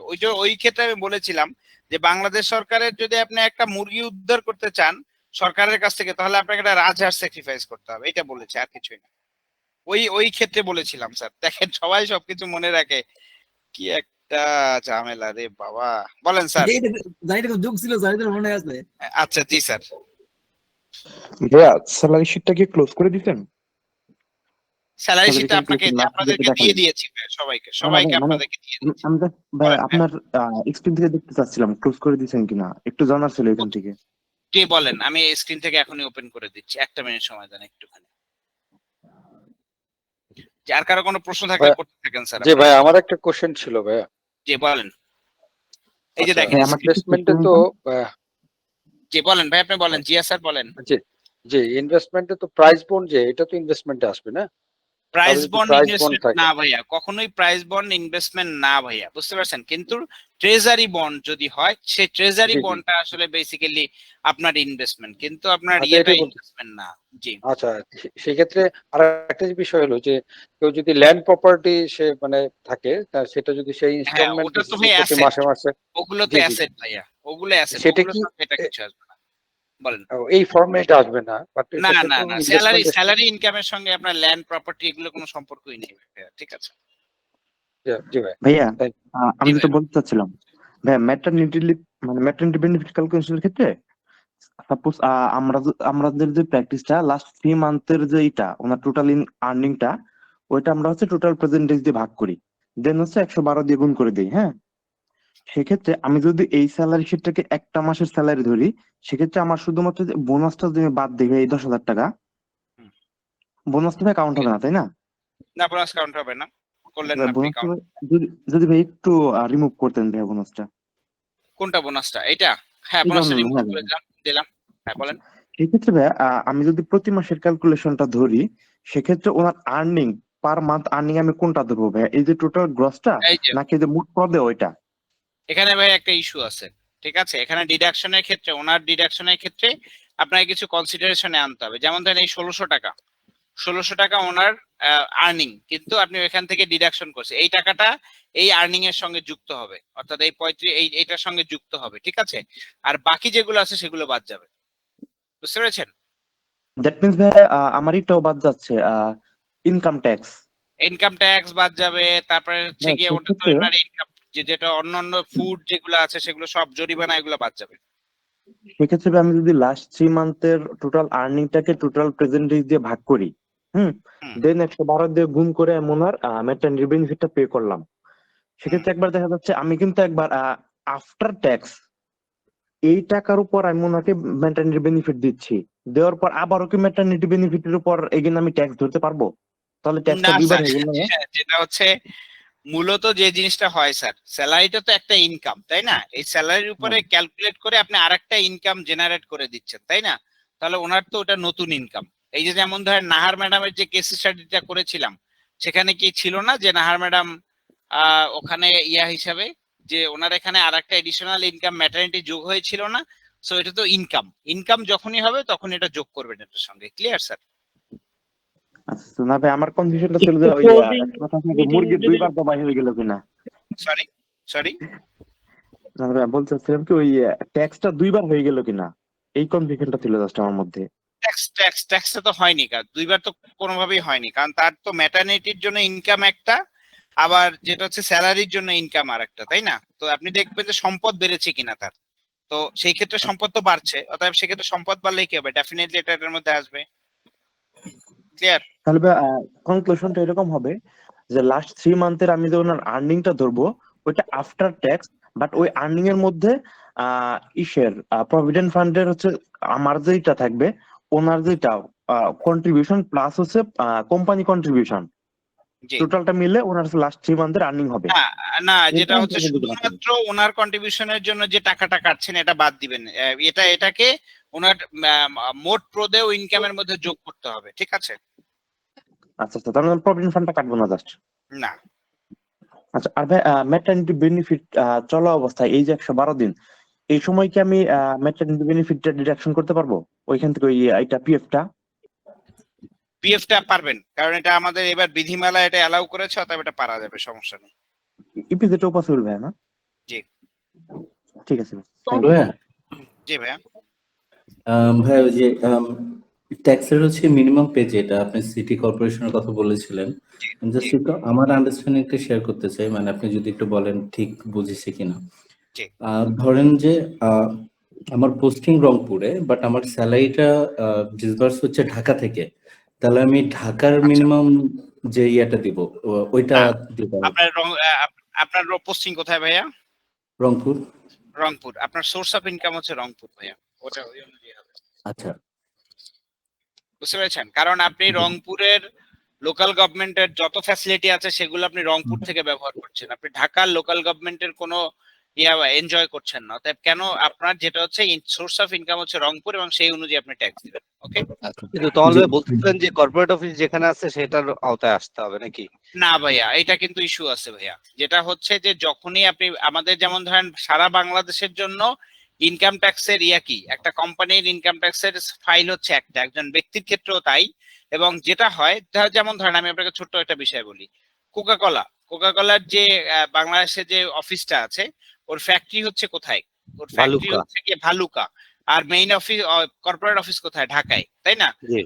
ওর যে লোকটা ভালুকায় চাকরি করছে, ওর ভালুকার ওই স্থান অনুযায়ী ও ট্যাক্স দিবে, আর যে লোকটা কর্পোরেট অফিসে কাজ করে সে কর্পোরেট অফিসের অনুযায়ী সে ট্যাক্স দিবে, ঠিক আছে? জি জি ভাই ট্রান্সফারের ক্ষেত্রে ভাইয়া ইস্যুটা কেমন হবে? ধরেন কেউ যদি জানুয়ারি মাসে ট্রান্সফার হয়ে যায়, হ্যাঁ, ঢাকায় কাজ করতো সে, বা ট্রান্সফার হয়ে তাকে পাঠিয়ে দেওয়া হয়েছে রংপুর, ফাইন্যান্সিয়াল ইয়ার যেখানে শেষ হবে, যে জায়গাতে শেষ হবে ওই জায়গা থেকে তার ওই ট্যাক্সের মিনিমামটা ওখান থেকে কাটে, ওই অনুযায়ী কাটতে হবে। বুঝতে পারছি। আচ্ছা ভাই, আমার হচ্ছে যে একটু ট্যাক্স ডিডাকশনটা নিয়ে একটু কনফিউশন ছিল, যে ধরলাম আমার স্যালারি যে 4 লাখ টাকা, হ্যাঁ, মানে টোটাল হচ্ছে ট্যাক্সেবল ইনকাম আমার 4 লাখ টাকা পাওয়া গেল, সরি 4 লাখ টাকা পাওয়া গেল, তো সেখান থেকে প্রথম 3.5 লাখ টাকা হচ্ছে জিরো, হ্যাঁ, ফাইনাল বাদ দিলাম, তাহলে আমার 50,000 টাকা থাকে ট্যাক্স হিসাব করার জন্য, যেটা হচ্ছে 5% স্ল্যাবে পড়ে। তাহলে 5% স্ল্যাবে আমার সেই অ্যামাউন্টটা আসে ধরেন 2,500 টাকা, আমি একটা এমপ্লয়ের ক্ষেত্রে হিসাব করছি। তো 2,500 টাকা যেহেতু ট্যাক্স আসছে, আমি যখন পেরোল এক্সিকিউটিভ আমি ওর হচ্ছে টিডিএসটা কাটছি, তাহলে আমি 2,500 টাকা তো হিসাব করতে পারবো না, আমি তাকে তার ন্যূনতম স্যালারি সে যে ঢাকায় কাজ করে, তাহলে 5,000 টাকা, আমি সেই 5,000 টাকাটাকে 12 দিয়ে ভাগ করে প্রতি মাসে যেটা আসে 416 টাকা, সেটা আমি জি রাইট। আচ্ছা, সো আমার কাটার ক্ষেত্রে ওই কনসিডারেশনটা আমাকে নিতে হবে যে সে কোথায় আছে। জি, থ্যাংক ইউ। ভাই আমি একটা জিনিস শুনেছিলাম, সেটা হচ্ছে যে যেখান থেকে টিন করা বা যে অঞ্চল থেকে টিন করা এটা সেখান ভুয়া থেকে কথা ভাইয়া, এটা ভুয়া কথা। এটা আপনারা যে বলছে সে না জেনে বলছে ভাইয়া, ঠিক আছে? টিন কোথায় সেটা না, source of place, source of income যেটা, সেই জায়গা থেকে কাটার কথা বলা হয়েছে। দেখবেন যে আইনে বলা আছে যে কোন সোর্স অফ ইনকাম, অর্থাৎ যে জায়গা থেকে আপনার ইনকামটা সোর্স হচ্ছে সেখানেই, বুঝতে পেরেছেন? এই জন্য ওটা মিনিমাম ট্যাক্স এরকম। যেমন ধরেন এই যে কেন ভিন্নতা আসলো, ঢাকা এবং চট্টগ্রাম সিটি কর্পোরেশনে 500, অন্য সিটি কর্পোরেশনে কেন 400? কারণ ঢাকা এবং চট্টগ্রাম সিটি কর্পোরেশনের মধ্যে আপনি যেসব ফ্যাসিলিটি পাবেন সেটা কিন্তু অন্য সিটি কর্পোরেশনে পাবেন না। এবং আপনি লোকাল গভর্নমেন্ট যে আন্ডারে যতগুলি পৌরসভা আছে, পৌরসভার ফ্যাসিলিটি আর আপনি সিটি কর্পোরেশনের ফ্যাসিলিটি কি এক স্যার, বলেন তো? পৌরসভায় আপনি সাপ্লাইয়ের পানি পান না, আপনাকে টিউবওয়েল চেপে পানি বের করতে হয়। আর আপনি যতগুলো সিটি কর্পোরেশন আছে প্রত্যেকটা ওয়াসা আছে, বুঝতে পারছেন? সো ফ্যাসিলিটির উপরে নির্ভর করবে আপনার ট্যাক্সের পরিমাণের বিষয়টা। ওকে স্যার, এই যে ওরা হচ্ছে আইডেন্টিফিকেশনটা কিভাবে করবে তারা তাহলে? আইডেন্টিফিকেশন এটা কোম্পানি বলে দিবে, যে তার কোম্পানি এটা ঠিক করবে যে সে তাকে কোন জায়গা থেকে কোন জায়গায় এমপ্লয়ি হিসেবে কনসিডার করছে। আপনাকে স্যালারি সার্টিফিকেট দেয় না, সেই অনুযায়ী সে বলে দিবে। স্যালারি সার্টিফিকেট তো হেড অফিস থেকে দেওয়া হয় স্যার হেড অফিস থেকে কোনো সমস্যা নেই, হেড অফিস থেকে দিবে, কিন্তু সে দেখবে যে আমার এমপ্লয়ি কোথায় আছে, সেই অনুযায়ী সে কাটবে। মানে এরিয়াটা মেনশন করে দেবে স্যালারি সার্টিফিকেটে, সেটাই? না স্যার এরিয়া মেনশন করতে হবে না, এটা যে ব্যক্তি, এটা উইথ হোল্ডিং অথরিটি, অর্থাৎ যিনি কাটার যে অথরিটি যার কাছে, সে দেখবে আমার এমপ্লয়িটা কোথায় আছে, সেই অনুযায়ী সে কাটবে। ওকে, যারা এনবিআর, যারা ট্যাক্স কাটে, মানে তারা তারা কিভাবে বুঝতে পারবে যে আসলে সে ঠিক দিয়েছে কিনা? এই স্যার ঘুরে ফিরে একই প্রশ্ন করছেন, বিকজ হচ্ছে গিয়ে এটা কোম্পানি নির্ধারণ করবে যে তার এমপ্লয়ের কাছ থেকে সে কত টাকা কাটবে, ঠিক আছে? এবং এমপ্লয়ি যখন ট্যাক্স ফাইলটা করে দিবে যে আপনার স্যালারি সার্টিফিকেট সহকারে, তখন যেটা করবে এমপ্লয়ি, যখন এই ফাইলটা নিয়ে যদি এনবিআর এর কোনো সন্দেহ হয়, সে তাকে চিঠি দিয়ে ডাকবে যে ভাই তোমার এখানে কেন 3000 টাকা কাটা হয়েছে, তোমার অর্গানাইজেশন তো এখানে। তখন আপনাকে যখন ডাকবে তখন আপনি বলবেন যে স্যার আমি তখন আমার পোস্টিং ছিল রংপুরে, ঠিক আছে? তখন উনি বলবে আচ্ছা ঠিক আছে আপনার পোস্টিং রংপুরে ছিল, তখন সে কোম্পানির প্রতিনিধিকে ডাকতে পারে, অথবা বলতে পারে যে আপনি কোম্পানির কাছ থেকে একটা এক্সপ্লেনেশন নিয়ে আসেন, ফরওয়ার্ডিং নিয়ে আসেন, ওই ফরওয়ার্ডিং এনে জমা দিলেই আপনার এই কেস ডিসমিস। বুঝতে পেরেছেন? Clear sir? স্যার আমরা যারা মানে যারা কোশ্চেন করবে রাজু স্যার ক্লিয়ার কিনা? রাজু চৌধুরী স্যার ক্লিয়ার কিনা? স্যার আমার একটা প্রশ্ন ছিল। রাজু চৌধুরী স্যার ক্লিয়ার কিনা? উনি ওনার মনে নেটের প্রবলেম, বলেন স্যার প্লিজ। স্যার হচ্ছে সার্ভিস বেনিফিট আর হচ্ছে গ্র্যাচুইটির মধ্যে কোন পার্থক্য আছে জানার জন্য স্যার, এটা আমি আসলে পার্থক্য আছে। সার্ভিস বেনিফিট হচ্ছে পূর্ববর্তী 12 মাসের বেসিক যোগ করে 12 দিয়ে ভাগ করে দিতে হবে, আর ইয়া হচ্ছে গিয়ে গ্র্যাচুইটি হচ্ছে লাস্ট উইথড্রন বেসিক অনুযায়ী দিতে হবে। ও গ্র্যাচুইটি তো স্যার এটা অনুমোদন লাগে তো সরকার থেকে, যে ট্যাক্স এক্সাম্পশনের জন্য অনুমোদন লাগে। আচ্ছা আরেকটা বিষয় স্যার, সেটা হচ্ছে নতুন যে স্যার যে ম্যাটারনিটি যে বেনিফিটটা এটা আসছে, ক্যালকুলেশনটা আসছে, এটা কি তার শুধু গ্রস স্যালারি আর 26 ভাগ, আর এটার সাথে আর কোনো কিছু অ্যাড হবে না? শুধু গ্রস স্যালারি দিয়ে 26 ভাগ দিয়ে যেটা আসে সেটা দিয়ে গুণ দিতে হবে। জি স্যার আমার একটা স্যালারি ইস্যু নিয়ে। ভাইয়া হচ্ছে জি ভাই বলেন। হ্যালো স্যার, কোন ব্যক্তি যদি মে মাসের 15 তারিখে জয়েন করে, 3 মাস তার প্রবেশন পিরিয়ড আছে, 3 মাস প্রবেশন পিরিয়ড শেষ হয়ে গেলে সে অগস্ট মাসের 15 তারিখে 14 তারিখে তার মেয়াদকাল শেষ হয়ে যাচ্ছে, দেন তাহলে প্রথমে কি হচ্ছে, প্রথম তার যেটা প্রবেশন পিরিয়ড স্যালারি ছিল 7000 টাকা, 7000 টাকার আমরা ব্রেকডাউন করে ওইভাবে দিচ্ছিলাম। প্রবেশন পিরিয়ড কমপ্লিট হওয়ার পরে তার স্যালারি হচ্ছে 13,500 টাকা। তো যে সময় আমরা অগস্ট মাসে স্যালারি শিট করব, সেই ক্ষেত্রে কি দুইটা স্যালারি শিট করতে হবে না একটা স্যালারি শিটে দুইটা নেওয়া সম্ভব স্যার? ভাইয়া যেটা হচ্ছে যে প্রথমে কি করবেন, এটা যেটা যখন আপনি পেরোল যখন করবেন, ঠিক আছে, আপনি যে এডিশনাল যে অ্যামাউন্টটা দিবেন, ঠিক আছে, ওই অ্যামাউন্টটাকে 30 দিয়ে ভাগ করে, ঠিক আছে, 30 দিয়ে ভাগ করে তারপরে যে যতগুলো ফ্র্যাকশন ডেজ এর জন্য উনি পাবেন, ওই ফ্র্যাকশন ডেজ এর জন্য তাকে পে করবেন, ঠিক আছে? ওইভাবে করে আপনাকে ভেঙে ভেঙে অন্যর মধ্যে অ্যামাউন্টটা বসিয়ে দিলেই হবে, আর কিছু লাগবে না। সেক্ষেত্রে একটা স্যালারি শিটে করা সম্ভব স্যার? জি, একটা স্যালারি শিটেই করা সম্ভব। ঠিক হ্যাঁ, আছে, আমরা সার্টিফিকেটটা ঠিক কতদিনের আছে, মধ্যে থ্যাংক পাচ্ছি? 2-1 দিনের মধ্যে আমি দিয়ে দিব স্যার, এই গ্রুপে দিয়ে দিব, আপনারা ডাউনলোড করে নিয়ে নেবেন। আচ্ছা ঠিক আছে ভাইয়া, thank you so much. Sir আমরা কোনো নাম অ্যাড্রেস দিতে হবে? নাম তো অলরেডি আপনাদেরকে একটা গ্রুপে লিংক দিয়েছিলাম, সেখানে নাম দেননি এখনো? সরি স্যার, আমি দেইনি আর কি, এখনো দেননি? ঠিক আছে, আমি লিংকটা শেয়ার করে দিব। আবার একটু কষ্ট করে আপনারা যারা এখনো নামটা দেননি তারা একটু কষ্ট করে নামটা দিয়ে দিবেন। আচ্ছা, একটা ছোট নোটিফিকেশন দেই, যারা চলে যেতে যাচ্ছেন তারা চলে যেতে পারেন, আর যারা এখনো যাদের প্রশ্ন আছে তারা একটু কষ্ট করে প্রশ্নগুলি কুইক করে করে ফেলেন স্যার, যদি স্যার, আপনাদের কার কোনো প্রশ্ন থাকে। জি বলেন।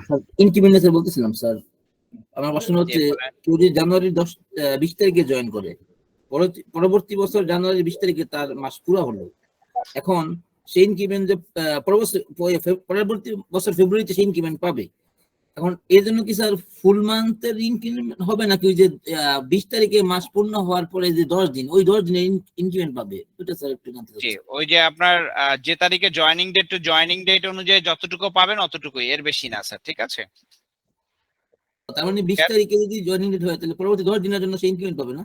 হ্যাঁ হ্যাঁ হ্যাঁ স্যার একটু লিংকটা শেয়ার করে দিন sir. Okay, already thank you দিয়েছি স্যার, স্যার, আসসালামু আলাইকুম। অলরেডি স্যার দিয়েছি। ভাই একটা আসসালামু আলাইকুম। ঘটনা বলি ভাইয়া। আমার ফ্যাক্টরিতে কিছুদিন আগে একজন উপমহাপরিদর্শক গেছেন, তিনি আমাকে হিসাব করে বলছেন যে বিগত 10 বছরে আপনি 10 টাকা হিসাবে 1,20,000 টাকা স্ট্যাম্প ডিউটি ফাঁকি দিয়েছেন। তো আমি বললাম যে আমরা তো ক্যাশে স্যালারি দিই না, আমরা ব্যাংকে দিই। তো বলছে যে না, আমরা আমাদের স্যালারি তো 10 টাকা কেটে নিয়েই ব্যাংকে পাঠাই, তো আপনাদের তো আসলে ওরে কান ধরে ওই দেখবেন যে ড্রেন আছে না, ড্রেনে ফেলে দিবেন।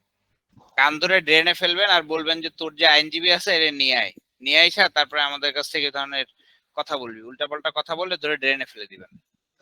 উনি আমাকে যে চিঠিতে দিয়েছেন সে চিঠিতে আবার ওটা মেনশনও করে দিয়েছেন যে আমরা স্ট্যাম্প ডিউটি আপনি ওনাকে ওই চিঠির ইয়েতে রিপ্লাই দেন যে আপনি কোন আইনের বলে বলছেন যে বাংলাদেশে কোন এক্সিস্টিং আইন আছে যে আইন অনুযায়ী আমাকে ব্যাংকে স্যালারি দেওয়ার পরেও যে আপনাকে আলাদাভাবে স্ট্যাম্প ডিউটি দিতে হবে, সেই আইন মেনশন করে তারপর রিপ্লাই দেন, এটা বলেন ওকে। আমি ওনাকে বলছিলাম যে আমার কাছে এই মুহূর্তে রেফারেন্স নাই, কিন্তু এটা আইনে আছে এবং ব্যাংকে দিলে ব্যাংকই এই চার্জটা কেটে নিয়ে যায়, সেক্ষেত্রে আমাদের বাড়তি করে কাটা লাগে না। কিন্তু উনি বলছে যে তাদের স্যালারির থেকে নাকি কেটেই পাঠায়। যেটা হচ্ছে ওদেরটা কেটে পাঠায়, হচ্ছে ওদের টিডিএস কেটে পাঠায়। ও ছাগল তো বোঝে না বলে কি হচ্ছে জানেন, ও আপনাকে বলে যে আমাদেরটা কেটে তারপরে দেয়। ওর তো স্ট্যাম্প ডিউটি কাটে না, ওর কাটে হচ্ছে গিয়ে ইয়ের ডিউটি কাটে, যেটা হচ্ছে স্যালারির জন্য যে টিডিএস কাটে, ও ভাবে যে এটা আমার ইয়ের জন্য স্ট্যাম্পের জন্য কাটতেছে, বুঝতে পারছেন?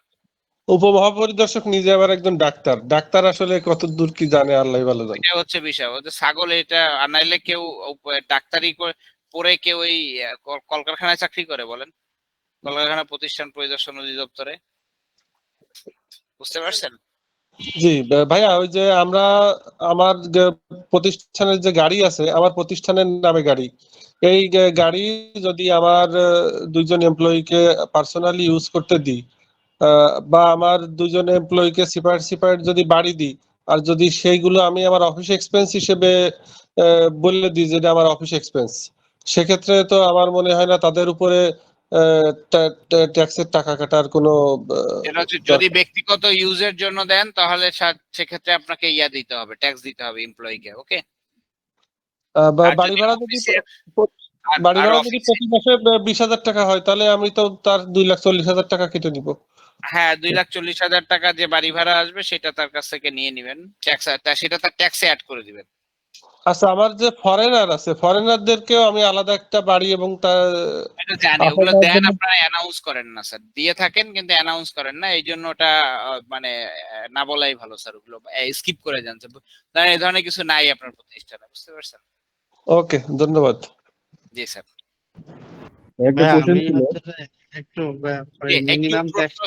আমাদের তো আজকে 11:18 বেজে গেছে স্যার, তো আপনাদের প্রশ্ন আর কার আছে বলেন তো স্যার? আমি একটা ছোট জাস্ট একটা মিনিট ভাইয়া, সেটা বলেন হচ্ছে স্যার, যে বলেন। মিনিমাম ট্যাক্সটা হচ্ছে যে মানে হ্যাঁ ভাইয়া, ওটি ক্লেম করতে চাচ্ছেন? না আমি ওটি ক্লেম করতে চাচ্ছি না, আমি জিজ্ঞেস করি আপনাদের কার আর প্রশ্ন আছে সেটা জানতে চাচ্ছি। আরো কতগুলো প্রশ্নের আনসার আমাকে দিতে হবে। জি বলেন।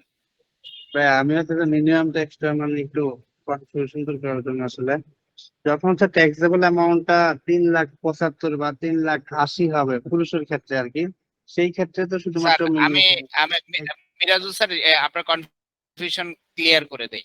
একজন পুরুষের ক্ষেত্রে ধরেন তার ট্যাক্সেবল ইনকামটা যদি 3,51,000 টাকাও হয়, তাকে মিনিমাম ট্যাক্স দিতে হবে। বুঝতে পেরেছেন? 1,000 বেশি হইলেও মিনিমাম ট্যাক্স দিতে হবে, এবং 100 টাকাও যদি বেশি হয় তাকে মিনিমাম ট্যাক্স দিতে হবে। আর একজন নারীর ক্ষেত্রে 3,50,000 হইলে তো কোনো ট্যাক্স দেওয়া দরকার নেই। তো আপনি আনসার নিজেই জানেন স্যার, তাই না? 3,49,000 তো লাগবে না আপনাকে, যেটা হচ্ছে যে জি ক্লিয়ার, যেটা হয় যে 3,50,000 ক্রস করলেই, যদি 1 টাকাও যদি ক্রস করে 3,50,000 1 টাকা, তাও তাকে মিনিমাম ট্যাক্স দিতে হবে। বুঝতে পেরেছেন? Clear sir? ওকে স্যার, আর কার কি প্রশ্ন আছে বলেন। আমার একটা প্রশ্ন ছিল, সেটা